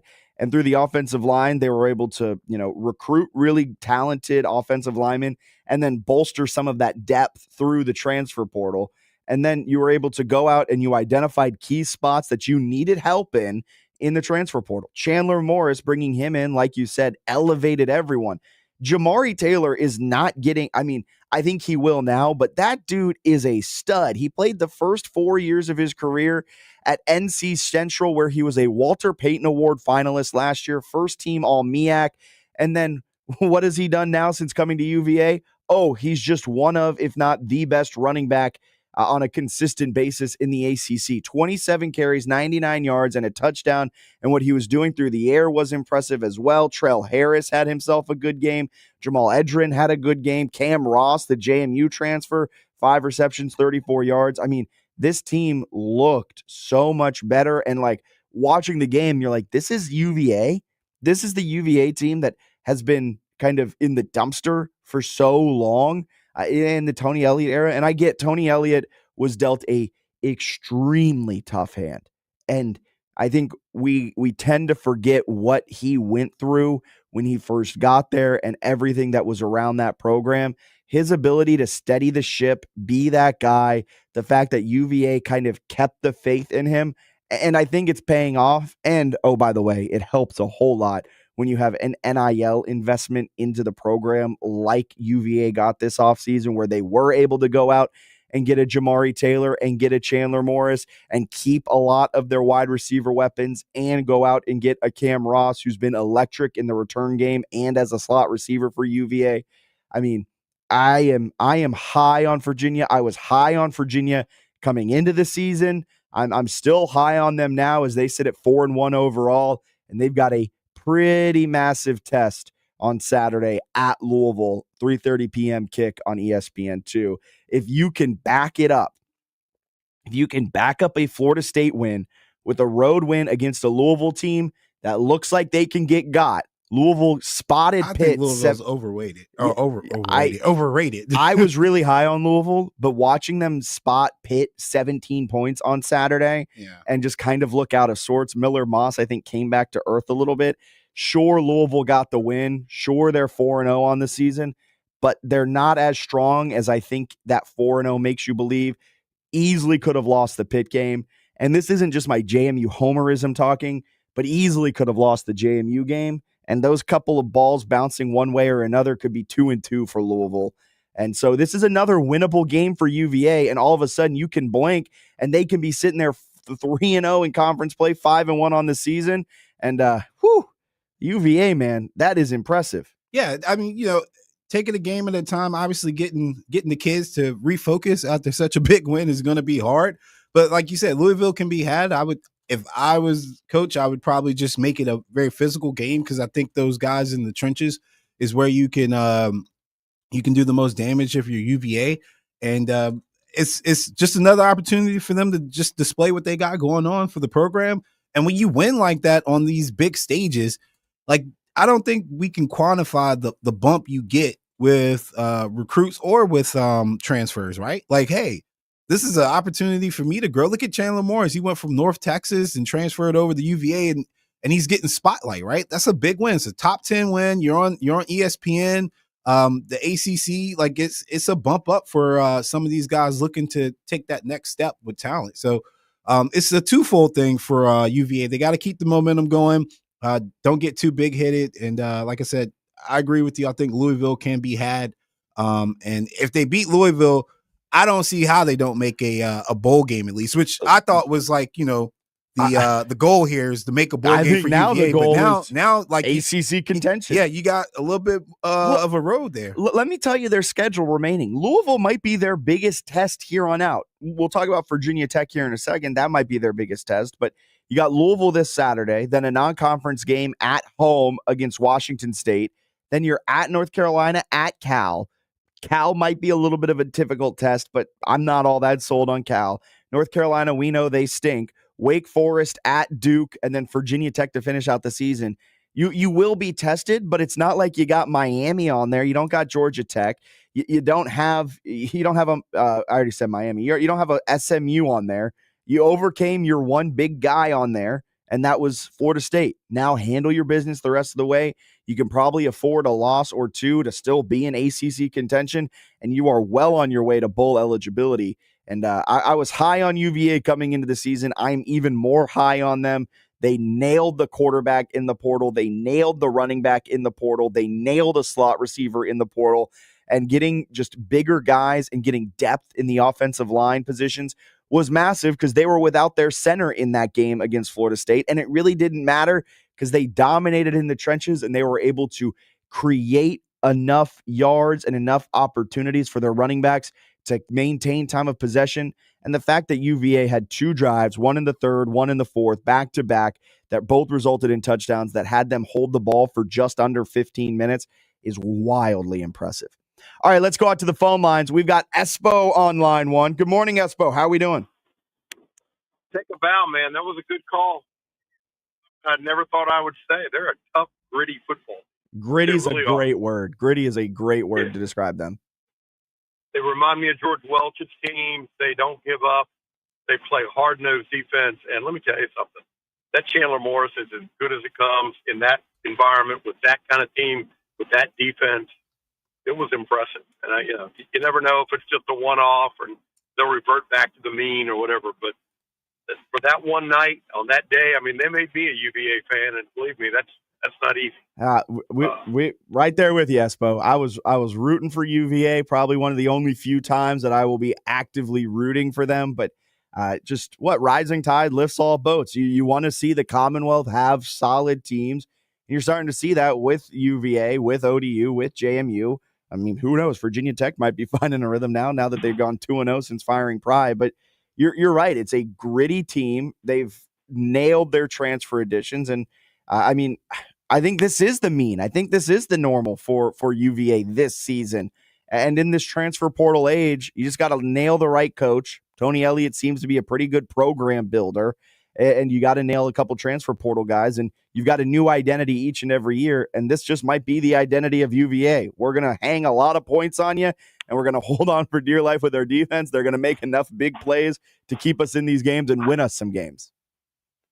Well, they're not as talented on defense as a lot of teams, but hats off to Tony Elliott for hiding those flaws and just getting that team to play tough. I mean, they play sort of Clemson tough. They're not like a Duke, once a year they're going to be good, and then the rest of the year they kind of hang on. That team looks like they're built for the season, and hopefully, Moore stays upright and they run the ball like they did because they ran the ball. That number 3 for 5'8" or whatever he is was running people over in the Florida State secondary. Yeah. Literally running them over. Never seen that at Virginia. Just never seen it. But I see it now. I think he's got next level prospect written all over him. He's really fast, got good burst, good vision, and that physicality is something that I don't think people really have seen because he's so fast. But he runs more like he's 225 than 204. But he's 5'9", so he's a thick boy of 209. I don't like physicality to describe that kid. He's fearless, absolutely fearless. I mean, those guys were taking him on 6'2", 6'1". They were bouncing off him like a bowling ball. It was incredible. And that's what kept them in the game. That kind of morale boost for your offensive line, you can't value that. I mean, that's just incredible. You look around, the kids knocking people over, and you're like, man, we better work for this guy. Yeah. No, great win, great game. Great. It was a fantastic game, fantastic win. Good for Virginia. And now I hope they can keep things rolling and kind of prove the rest of the ACC wrong and get some wins. Espo, thank you so much for calling in. Have a great rest of your day. There goes Espo. A great win for UVA. It was also a really solid win for Virginia Tech, not to overlook the Hokies with what they're doing. I know one of the games they've played since firing Brent Pry was against FCS Wofford, and Wofford's not, bringing anyone fear or anything like that, but it was then a gritty win on Saturday, 23-21 against NC State. The team seems to have a renewed sense of focus, a renewed sense of desire to win, and maybe the Brent Pry messaging had just gone stale because they look like a new team here over the last 2 games since letting go of Brent Pry, and Phil Montgomery has stepped in as the interim head coach. I hope Virginia Tech doesn't get too infatuated with how Phil Montgomery finishes out the season and they don't hire him as the full-time guy, but he's come in, he's steadied the ship, and he's gotten them to buy back in. Kelvin Gilliam, the Highland Springs product, friend of the program, he was said that he kind of had a pretty massive moment when Virginia Tech fired Brent Pry. He stood up and he opened the door and he said, leave if you don't want to be here. We only want guys that want to be here. And that may have kind of cultivated this new sense of desire to win. And Virginia Tech, they showed that off in that win over NC State, 23-21, as they look to build upon that moving forward. 2-0 now since firing Brent Pry. And a couple other results around the Commonwealth. JMU dominated Georgia Southern. You can hear more about that game on Wednesday, Talking Dukes, or you can check out the JMU Sports News podcast as well to break that game down. Richmond edged out Howard 13-12, a fantastic fourth quarter comeback that the Spiders led to pull out that win over Howard. Villanova downed William and Mary 31-24, and ODU got a 21-7 win over Liberty. All right, let's take a quick break. We'll step aside, be back with more Fitz the Bill on this Monday morning. Frank's Doghouse, who we throwing in there? Let us know who you want us to throw in there. 804-327-0888. Be back with more. At Direct Mortgage Brokers, powered by Nexa Mortgage, they're always ready to assist you with unsecured business lines of credit, DSCR debt service coverage ratio, as well as bridge loans. Direct Mortgage Brokers right here in your hometown can help with the purchase and refinance of stores, gas stations, restaurants, and multi-unit properties. Get started now at DirectMB.com. That's DirectMB.com. If you're a local business owner or investor and need help to secure funding for your next project, log on now to DirectMB.com. Hey, this is Jack Fitzpatrick. If you've ever been in a car accident, there's one place to call: Schilling and Esposito. I know them personally. I know their work ethic. They focus on their clients and their big dog obsession with getting the most compensation for their client. Heck, they even give you their cell phone numbers. Call them today at 804-320-0950 and put their entire team to work for you. 804-320-0950. Schilling and Esposito. My brother-in-law died suddenly, and now my sister and her kids have to sell their home.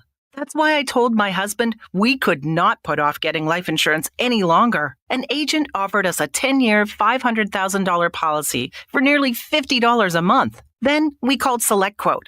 SelectQuote found us identical coverage for only $19 a month, a savings of $369 a year. Whether you need a $500,000 policy or a $5 million policy, SelectQuote could save you more than 50% on term life insurance. For your free quote, call SelectQuote at 1-800-743-8080. That's 1-800-743-8080. Or go to SelectQuote.com. 1-800-743-8080. That's 1-800-743-8080. SelectQuote.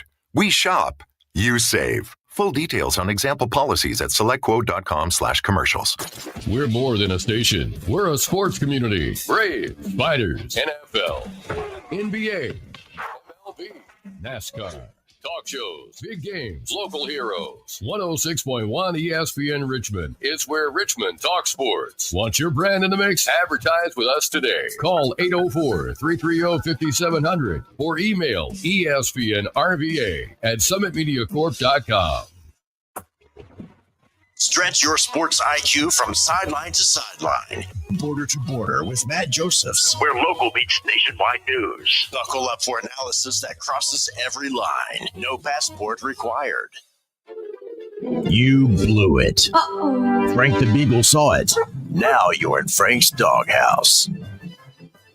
All right, we've got a couple people thrown to the doghouse. I got to start this off right on the top of it here, Alan. Joe Witt and the Commanders defense, they're in the doghouse.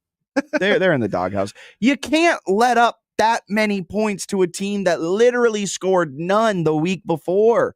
The Falcons offense looked like world beaters against the Commanders. Michael Penix Jr. threw for over 300 yards. Bijan Robinson averaged 4.4 yards per carry and a touchdown. I mean, you let Kyle Pitts catch 5 balls. Watch how you talk about my boy Kyle Pitts.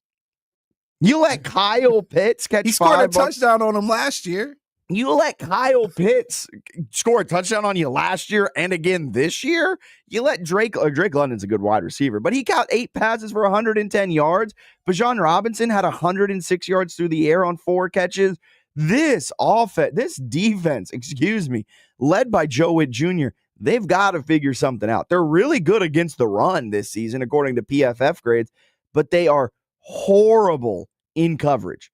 That Marshawn Lattimore trade looking like it's not panned out. No, they've got to figure something back. Call it what it is. It's a bust. It's a waste of a trade. It's a waste of a Everybody trade. keeps saying looks like this, looks like that. No, it looks exactly how it looks. It's not going to get better. Lattimore's I don't know what you can do to get rid of him or move away from him, but you can't build a secondary around him no more. I don't know what happened, but there has been complete drop off. He tore his hamstring one too many times. All right.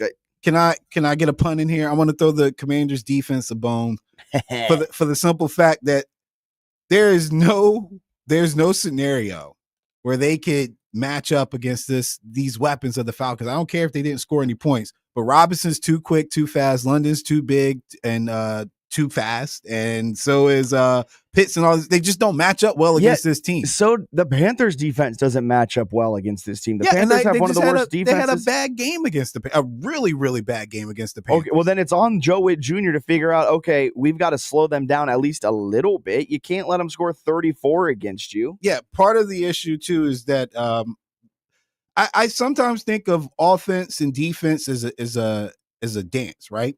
And if you're on defense, you want to be the lead, right? You want to make people have to adjust to what you're doing. If you're always behind a step, you're gonna be offbeat and it's gonna be bad. I felt like the Falcons were on the front foot and they had the Commanders trying to adjust on the fly, and it just wasn't working. And anytime we see Bobby Wagner having to cover in space, it's gonna be bad. Yeah, it's gonna be bad. And they were exploiting that a lot. They were exploiting the lack of athleticism that the Commanders have a lot. And Witt hasn't been great. There's also some stuff that I saw tweeted out by some of our insiders that I want to ask Lake about too, because they were not happy as well with the game plan from Witt against the Falcons. But at the end of the day, I'm almost at the point where I'm like, well, what do you want him to do? He doesn't have the personnel really to slow down a team like that if they're clicking. Well, at a certain point, your defensive coordinator's job is to try and figure out how to work within the bounds of the talent you have. Don't roll over. You're right. Sure. Like, here's the thing. Drake London and Bijan Robinson combined for 216 yards receiving on 12 catches. That is 60% of Michael Penix's overall completions and 70% of his overall yardage. You got to figure out a way in game to be like, all right, we're bracketing Drake London. He's not catching anything else. Oh, Bijan Robinson's destroying us out of the backfield. Maybe let's throw Sanderstill or some corner on him and stop relying on the old linebacker, Bobby Wagner, to try and guard in space. Like, there are so many things in this game where I was like, what are you doing? Yeah, I was gonna say, I don't even know if a bracket works with Lattimore at this point. Sure, Joe Witt Jr. and the Commanders defense don't have the necessary talent, and maybe we all overhyped Marshawn Lattimore coming into the season and things of that sort. Trey Amos, he will be good, but I think there are still some deficiencies in his game. The fact that they have the worst coverage grade in the NFL is going to be exploited week in and week out. And as long as Marcus Mariota is in at quarterback, things are going to be rough for Washington. He's out. I was going to say the plus side is Jaden Daniels is expected to play this Sunday, but you got to hope there's no setbacks throughout the week, anything like that. And Washington now really has not afforded themselves a lot of wiggle room here with these 2 losses to Green Bay and to the Atlanta Falcons. And that was a game against Atlanta that if you're an NFC title contender, you got to win that game, because now you've got a game on the road in LA on Sunday against the Chargers, who are going to be angry coming off of that upset loss against the Giants. Tough spot for Washington. Anyone else you want to throw in the doghouse? Oh, what? Our guy from the Colts, man, messed it up. I should be playing Indiana Jones right now, but I can't. Yeah, because Adonai Mitchell. Adonai Mitchell, man. I think that's how you pronounce his name. I think it's Adonai. He goes by AD, so That's AD Mitchell. AD needs to be in ISD. That makes sense. ISD. In school detention. We call it ISS. Oh, all right. Anyway, this dude, man, the goofy goal line fumble. I don't understand. And the funny thing about that goal line fumble was it wasn't even him like dropping it to celebrate. He was just trying to switch hands with the ball and ended up missing his hand. And the same thing happened to Jonathan Taylor last year, if you remember. But I don't know if it was against the Rams though. But he had a moment too where he had a big run and he fumbled it out the back of the end zone. But I had been calling for this. I felt like I was getting pranked because I kept calling for him to be a part of the offense. Like he's the speedster, he's the deep threat, he's the final piece that they're missing for that offense to be explosive. And he finally hits the board, gets a great catch and great run after the catch too, and then he fumbles, and then he had the holding penalty on the go ahead or the game time touchdown with Jonathan Taylor. It's like, dude, you accounted for 14 points coming off the board. That was rough day for AD Mitchell. Come on, man, you're in the doghouse until next week. I got a guy I got to throw in the doghouse. We talked about the Ravens as a whole. They're in my doghouse. Kirby Smart, you're in my doghouse, man. What the actual what? How can you not beat this Alabama team? How? Like, that's a great question. How, Sway? Seriously. How? What is going on? Kalen DeBoer, Nick Saban, it don't matter. Alabama in 60 minutes. Alabama's beating Kirby Smart. I don't know what it is, but Kirby Smart, you're in the doghouse for losing that game. What are you doing? What are you doing? How, man? How? I don't understand for the life of me. You know what that means, though? UVA greater than Georgia. That's what they're saying. If we're going by the math. And Alabama. Yeah. UVA greater than the SEC. We're going by the math. They're the lineal champions. They beat the man that beat the man. Yeah. And that's always the way you want to be the man. But man, that hurt my pocket and my heart. I don't understand, man. I thought I was on for the primetime games. I had Ole Miss over LSU, which was a good game. And I had Oregon. And I'm not putting Franklin in the doghouse because I expect this from him. No, he just can't get it I'm done. putting Drew Aller in the doghouse. Yes, Drew should be in the doghouse. Drew Aller getting thrown in the doghouse. Penn State ranks 43rd in the nation in EPA per dropback, 10th in the Big Ten. Drew Aller is 90th. If you don't like advanced stats, that's fine. I get it. Here's some real raw stats for you. He's 90th in the nation in total passing yards at 763. That's right around quarterbacks like Connor Harrell at Charlotte, Ethan Vasco at Liberty. He has 6 passing touchdowns, which is tied for 64th in the nation. He's 73rd in the nation in passer rating. Dude is struggling as the quarterback. And this is a guy that was supposed to be a first-round draft pick. And if you bought into that hype, I'm sorry to say you are a dunce. Yeah. If you're tanking for any of these guys, that includes our favorite Arch Manning. If you're tanking for anybody in this particular QB class, you're in for a world of hurt. Only guy worth tanking for is Fernando Mendoza and his 40-yard run backwards to get the safety to eke out the clock and give Indiana the win. Did you see that play? Yeah, man, that's some next level deep thought right there. But Drew Aller's using my doghouse. Kirby Smart. Anyone else you got to throw in the doghouse? No, because Norvell did what I expected him to do, and that would be an insult to UVA. I'm not throwing him in the doghouse. I'm done. You're done. Actually, you know what? I take it back. Callahan can go in the doghouse because, man, I tried to defend him at the beginning of the season, but maybe they should have fired him. Yeah, I don't know what I was watching. They should have fired him. Another guy to throw in the doghouse, Ben Johnson, for the way he handled a halftime interview with a very nice sideline reporter, Aditi I do not know how to pronounce. Don't get me trying to pronounce her last name. I do not know how to pronounce her last name, but she's super nice, very good sideline reporter. Just asked, what's wrong? How do you guys fix it or something? Very just vanilla question that you get hit at halftime. I think he took her response the wrong way because she was saying, because it was obviously loud because they're both yelling. And I don't think they could really hear, but she was saying, you guys got to get something going, right? And I think he took that as her telling him they needed to make some changes or something. And he was like, we'll be fine. Like, he got really aggressive after that. He got really aggressive. Yeah, and she was not wrong. But she wasn't. But she also didn't mean it like that. It was just exactly. Like, what do you guys have to do to get going? And he took it as like, you guys have to get going. And they eked out a 25-24 win over the Raiders. Context clues, Benjamin. Oh, and let's throw in 2 more NFL things. Throw in all the chief apologists. Can we put them in the doghouse? Because all of a sudden, Patty doesn't need XYZ at wide receiver. He looked pretty good yesterday. It's crazy what you can do when you just execute the plays. Well, it's also crazy what happens when you get Xavier Worthy back into the fold. But they were saying Xavier Worthy wasn't even enough. I mean, heck, last year he had Worthy and they wasn't like a top 10 prolific offense. They were still boring. No, but they still made it to the Super Bowl. He's throwing the ball. They definitely took a step back without Xavier Worthy, and then bringing him back into the fold. He had over 100 yards of total offense.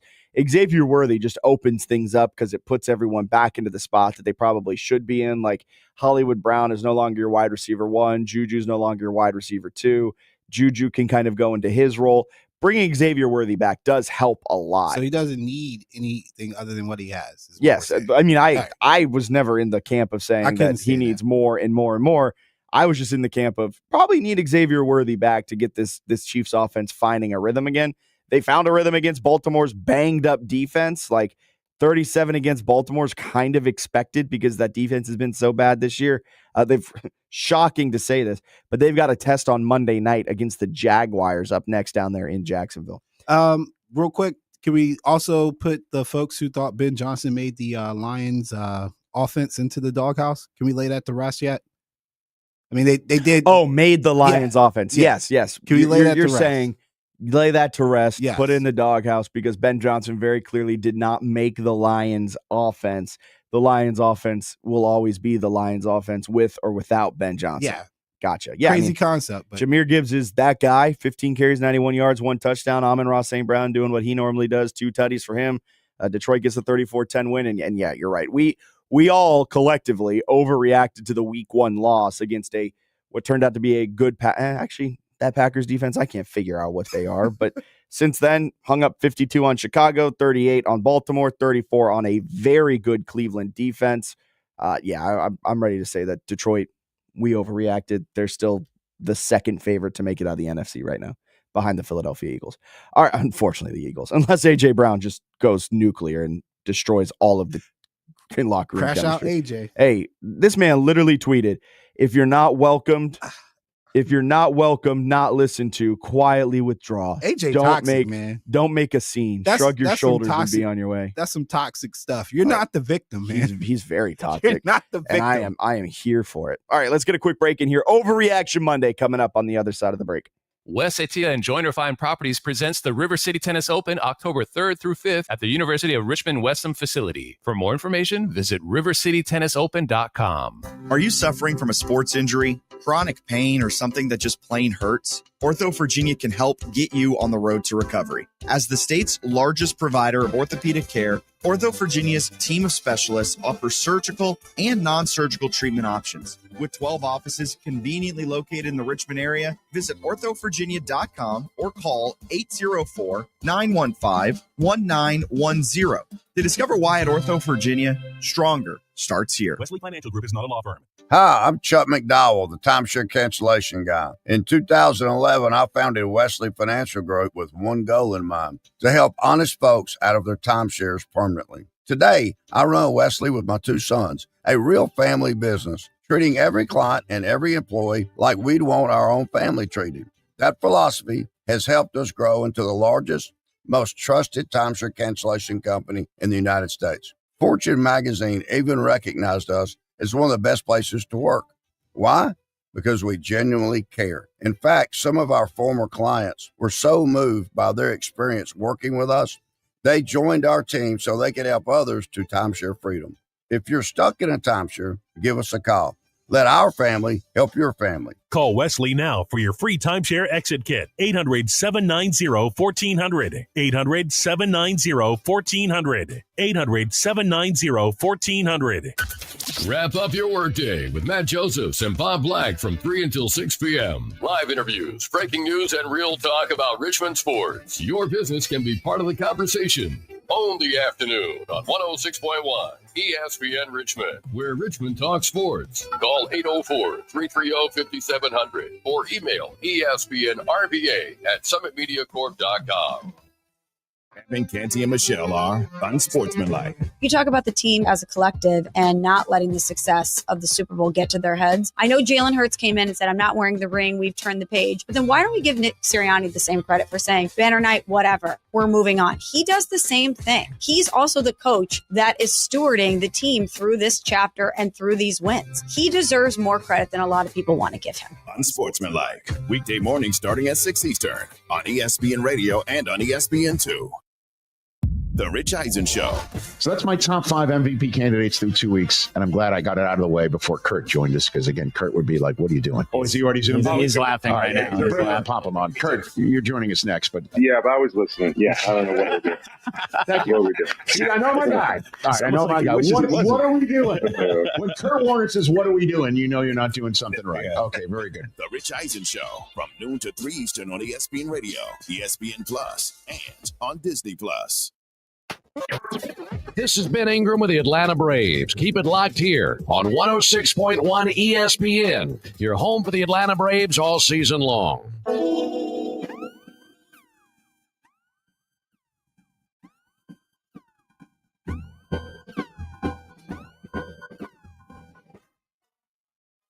Overreaction Monday. Steelers are making the playoffs. Steelers are winning the AFC North. That's my overreaction. And that's kind of a multifaceted one. I was thoroughly impressed with the Steelers win in Dublin, Ireland over the Minnesota Vikings. And then pair that with the fact that the Baltimore Ravens stink. I think they're going to miss the playoffs. I'm all out on Baltimore. That's another overreaction that kind of adds into this. And then there's an opportunity here for Pittsburgh to really start to flex their muscle a little bit, because their next 2 games, next 3 weeks go by Cleveland, Cincy. So you get a bye week coming off your Ireland trip to get set for 2 AFC North opponents. You can blink and in an instant be 5-1, 2-0 in the AFC North. The one kind of hang up here is that they have the 10th hardest schedule remaining. They've still got games with the Bills, the Chargers, the Lions, the Colts, the Packers. So still got a couple of tough games left, but the fact that the AFC North has opened up the way it has, Steelers are going to win the AFC North. Yeah, I don't even know if I can have a disclaimer against that or a rebuttal. Like, honestly, I feel like at some point in the next couple weeks, we're going to be switching back and forth. It'll be the Steelers. The Ravens might come knocking again. We might jokingly say it's the Browns, and all of those would be options outside of the Bengals without Joe Burrow. I mean, the Bengals are 2-1, but I mean, what? They play tonight, right? Yep. They play tonight. So they're very quickly going to be 2-2. Because Jake Browning is not going to play well in primetime. Why do we have 2 primetime games? You know, they do that like once a year. Yeah, they do that before we get to bye weeks. They put a couple of primetime games. I don't have a problem with it, honestly. I actually like it this way. I didn't like it the earlier in the season when it was a 10 p.m. kick for one of them. I love it this way when it's a 7 kick and an 8 kick, because then you can get the 2 games going. This is the red zonification of NFL football has ruined it, where like when I watch games, when it's a primetime island game, sometimes I get bored because there's just not like I'm used to red zone where you're like, ooh, play.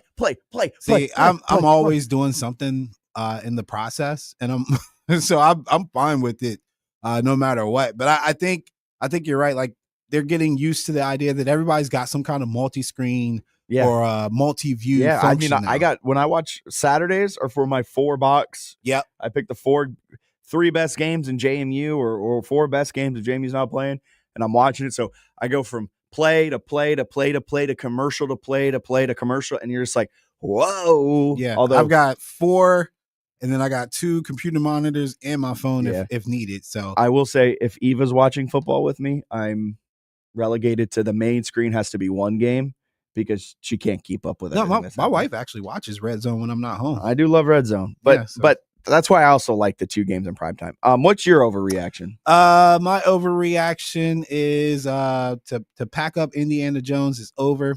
We seen all we had to see. It was a good run, but he's back to being Danny Dimes. Oh, he's back. He has come back to earth. I'm joking a little bit. So the interception was bad, but I think his team let him down right there. Yeah, imagine if Mitchell doesn't fumble it. Yeah. What if Mitchell doesn't get called for a holding? But 2 interceptions ain't great. Nah, it wasn't a good game for him. All things considered. And Atlee Star, Tyler Warren. We saw the ground Tyler Warren the stadium he made. Bro, not actually, but no, Tyler Warren. I'm about to keep raising this up. Even though I said last week I wasn't going to bring it up again. Why Loveland? Why Loveland? Seriously, look at him. Man. Tyler Warren was so good yesterday. He's been so good since he touched the field in the NFL. He's always been the best tight end. Why or how can anybody convince somebody after watching last year that Loveland was better than Tyler Warren? It's insane. The most obvious answer was right in front of you.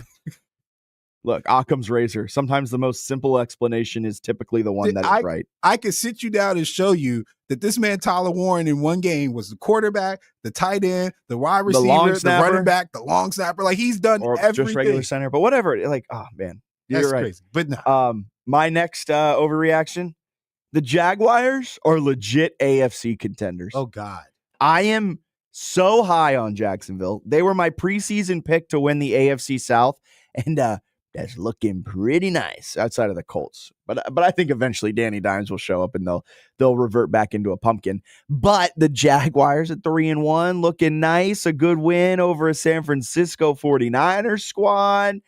I like Jacksonville. And they're doing it not with Trevor Lawrence, because Trevor Lawrence might be a bust. They're doing it on the ground, and it starts with Travis Etienne and that rushing attack, because they're 8th in the National Football League in EPA generated per rush. They're 3rd in the NFL in rush yards per game. So they're getting a lot of yards. They're being efficient when they do run the football, and they're looking very dangerous on the ground. Because of that, Jacksonville, legit AFC contender. Not AFC South contender, a legit AFC contender, because they're going to win the division and they're going to be a top 4 team going into the playoffs, host a playoff game. I think they could make it to an AFC championship. Yeah, no, they can. The talent has always been there. It's the performance of the talent, right? Like mainly Trevor Lawrence. But it seems like they've got he's got his moments, but it seems like he's got a coach that knows that he has limits and can figure out a way to keep those limitations or protect them from himself a little bit. Yeah. My overreaction, I think, is the most obvious one. The Giants are clearly going to make the playoffs now. Jackson Dart comes in, and let's not focus on the fact that he threw for 111 yards. Let's just focus on the fact they got a win. Hold on now, because there's a team in Philadelphia. It doesn't matter if their quarterback throws for 100 or 300, as long as they get the win. I mean, so Dart got the win. Jackson Dart also had more second half passing yards than Jalen Hurts. Dude, I don't know. Did you know that you and I have the same amount of passing yards in the second half yesterday than Jalen Hurts? I was so blown by the by that stat where I think the Bucs had over 200 yards and I think the Eagles had like 23. I'm like, what?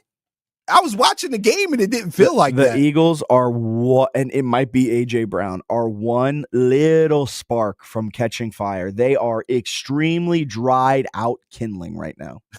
That's a good one. Like, one accidental spark is going to light it up in an instant. I feel like they got enough leaders on the team still. Somebody can pull AJ to the side, because no one has yet. I know nobody has yet, but I think the one time he did snap a little on the sideline, I feel like Hurts did say something to him, or maybe it was didn't the guy who did it retire, Brandon Graham? Well, Graham's still around the team though. He's still active. Yeah, maybe I'll give him a call. What's your third one? I don't know about all that. My third one, Dak Prescott MVP. He's got to win games to be MVP. He does. I'm sorry. He does. But the thing is, if it was not for Dak Prescott, we would be watching one of the worst teams ever assembled in the National Football League. Like, he is doing so. Last night, he did it without CeeDee Lamb, and he made he got George Pickens a lot of money last night. George Pickens, he's in a contract year. He's going to sign as a wide receiver 1 somewhere because of last night's performance. Like, Dak Prescott is a king maker He is the embodiment of most valuable player, because without Dak Prescott, this Cowboys team is downright abysmal. He ranks first right now in the NFL in total yards, third in completion percentage, fourth in QBR, and he's ninth in the National Football League in adjusted EPA per play. He's doing that with a bad offensive line that's banged up, and CeeDee Lamb's not there, and George Pickens is his wide receiver one. I am super duper. Dak Prescott, the MVP. Give it to him now. We don't have to play out the rest of the season. All right, let's go out to the phone lines. We've got Leaf on line one. Good morning. How we doing? Good morning, gentlemen. I just want to say I'm getting a lot of vibes from the Philly like they did 2 years ago, where they went 10-1, and then we were still like mad that we were winning. It's like it doesn't look right. We're not clicking right. And then they had a bye week, and then they went 0-4 afterwards. Yeah, I was saying that to start the show. It kind of gives me the throwback to 23 when they were world beaters, and then all of a sudden one thing flipped and things started to go wrong for them. I mean, 4-0, but they're one of the shakiest 4-0s I've seen in quite some time.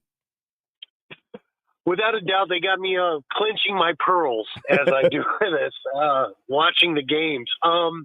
As far as it goes, I've never seen someone constantly do the run game straight up the gut.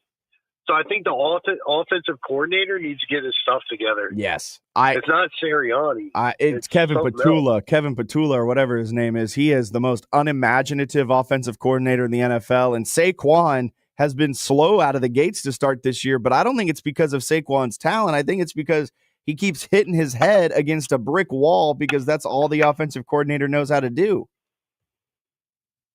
I agree. It doesn't look right. It does not look right at all. No, y'all have a wonderful day. Appreciate you calling in, Leaf. Have a great rest of your Monday. You know it's a rough time in Philly when Leaf calls in and says it's giving him flashbacks of 2023. It should give everybody flashbacks of 2023. Yeah. Because again, like I said, players should value winning over stats. The stat stuff should be for, the fans and pundits, right? And Jalen Hurts kind of embodies that from time to time. And he even said to Chris Jones, like, shut up, we won the game. That's what I want to hear from a player, honestly. Yeah. But it doesn't look right. It's not a fluid offense. It seems like it's Saquon's been not bad, but Saquon's been very slow to start the season, and it's because they're just not putting him in advantageous situations. He's averaging 3.1 yards per carry. He has 237 yards this season, 3 touchdowns. His longest run is just 16 yards, and he's only averaging 59.3 yards per game. Well, I'll say I would imagine he's seeing 11-man boxes at this point. Because they can't throw it. They literally can't throw. Yeah, but Jalen Hurts is an elite quarterback. I forgot about that. Yeah, that's right. It's rough when Ocho Cinco is also defending you. This is what Ocho Cinco said last night on the Nightcap show about A.J. Brown. Quote, "Do you understand what that does to players mentally? I don't think fans understand. Yeah, they won the game, but players want to contribute and help win those said games. He's been telling us this for years now. Last year, he was reading his book. You're paying me $33 million. Not only am I the number 1 wide receiver, I'm the captain of the team for a reason. Allow me to be part of the offense." That's a valid point. I see what you're saying, but still. All right, Bruce, hang tight on the line. Let's get this last break in. Then we'll be right back with you. Bruce is on line 1 on the other side of this break. World Class Courts is proud to be a featured sponsor of the 2025 River City Tennis Open, October 3rd to 5th at the University of Richmond West Hampton Courts. We specialize in providing everything you need for any type of tennis court, whether it's clay, hard, or hybrid surface. Manufacturer and supplier, World Class Courts offers surfaces and equipment for every kind of tennis court. We invite you to come and see our recent resurfacing work at the University of Richmond. For more information, visit us online at worldclasscourts.com. Morning, Zoe. Got donuts. Jeff Bridges, why are you still living above our garage? Well, I dig the mattress, and I want to be in a T-Mobile commercial like you. Teach me, Saldana. Oh, no, I'm not really prepared. I couldn't possibly. At T-Mobile, get the new iPhone 17 Pro on them. It's designed to be the most powerful iPhone yet and has the ultimate pro camera system. Wow, impressive. Let me try. T-Mobile is the best place to get iPhone 17 Pro because they've got the best network. Nice, Jeffrey. You heard them. T-Mobile is the best place to get the new iPhone 17 Pro on traded in any condition. So, what are we having for lunch? Dude, My work here is done. 24 monthly bill credits on experience beyond for well-qualified customers. Tax and $35 device connection charge. Credits ended. Balance due if you pay off earlier. Cancel finance agreement. iPhone 17 Pro, 256 gigs, $1,099.99, and new line minimum $100 plus a month plan with auto pay plus taxes and fees required. Best mobile network in the U.S. based on analysis by Ookla Speed Test Intelligence Data 1H2025. Visit T-Mobile.com. Hey, my name is Wally Rayner, former NFL linebacker. Wahoo Wah. Hey, I'm here in Richmond, and when I'm riding around, I listen to Border to Border at 106.1 ESPN.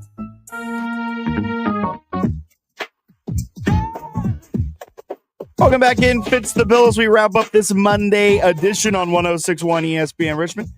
We're going to go out to the phone lines. We've got Bruce on line one. Good morning, Bruce. How are we doing? Good morning, Fitz. Good morning, Alan.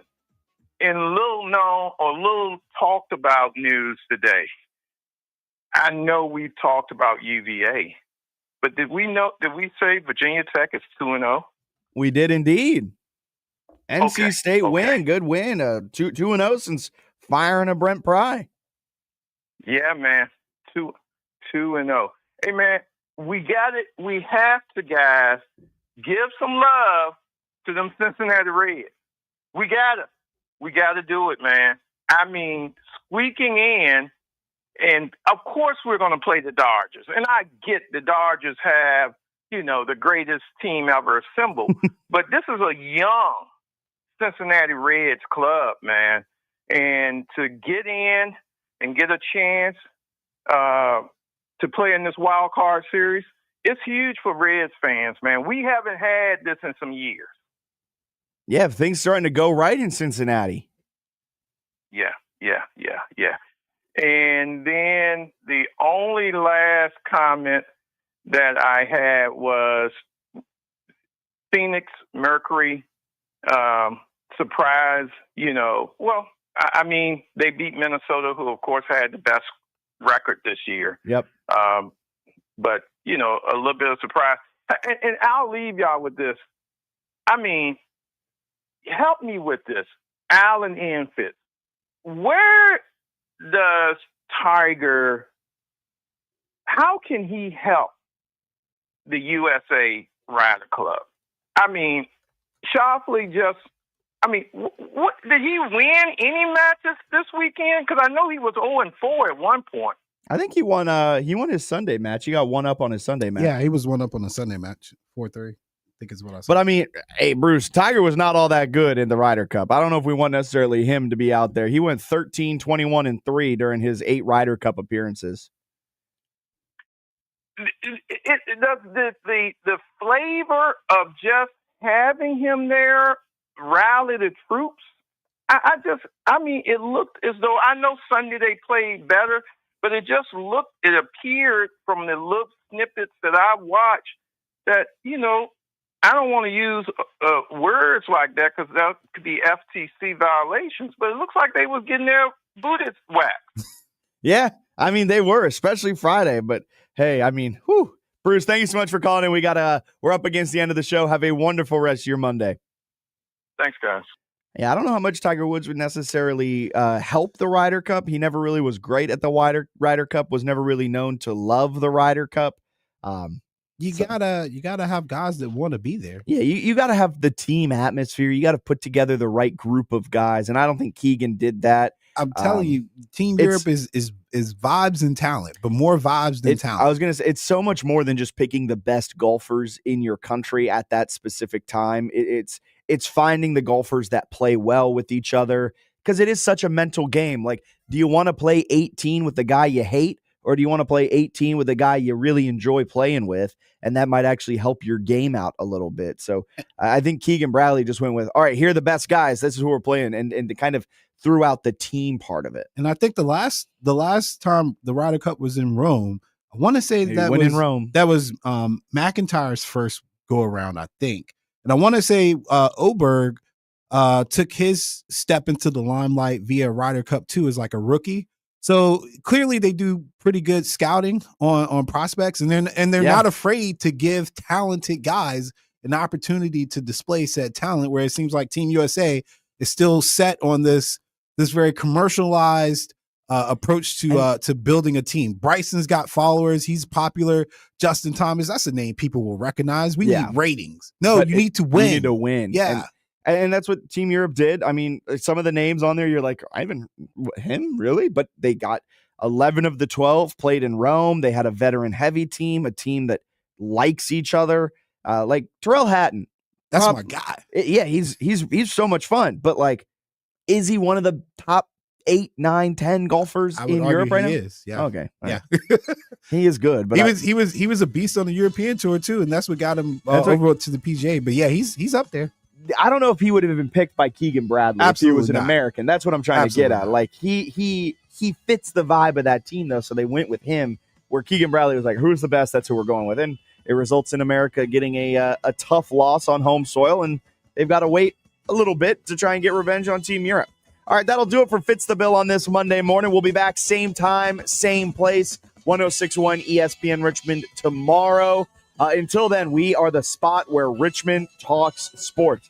We've got Clinton and Friends coming up next. Ritz Eisen Show. Then Border to Border with Matt Josephs, the Mashup Hour from 4 until 5, and Bob Black takes you home from 5 until 6, right there with the Sports Huddle. Then we'll be back tomorrow, 8 a.m. Can't wait. Talk to you guys then. Tuesday, 106.1 ESPN Richmond. Fitz the Bill.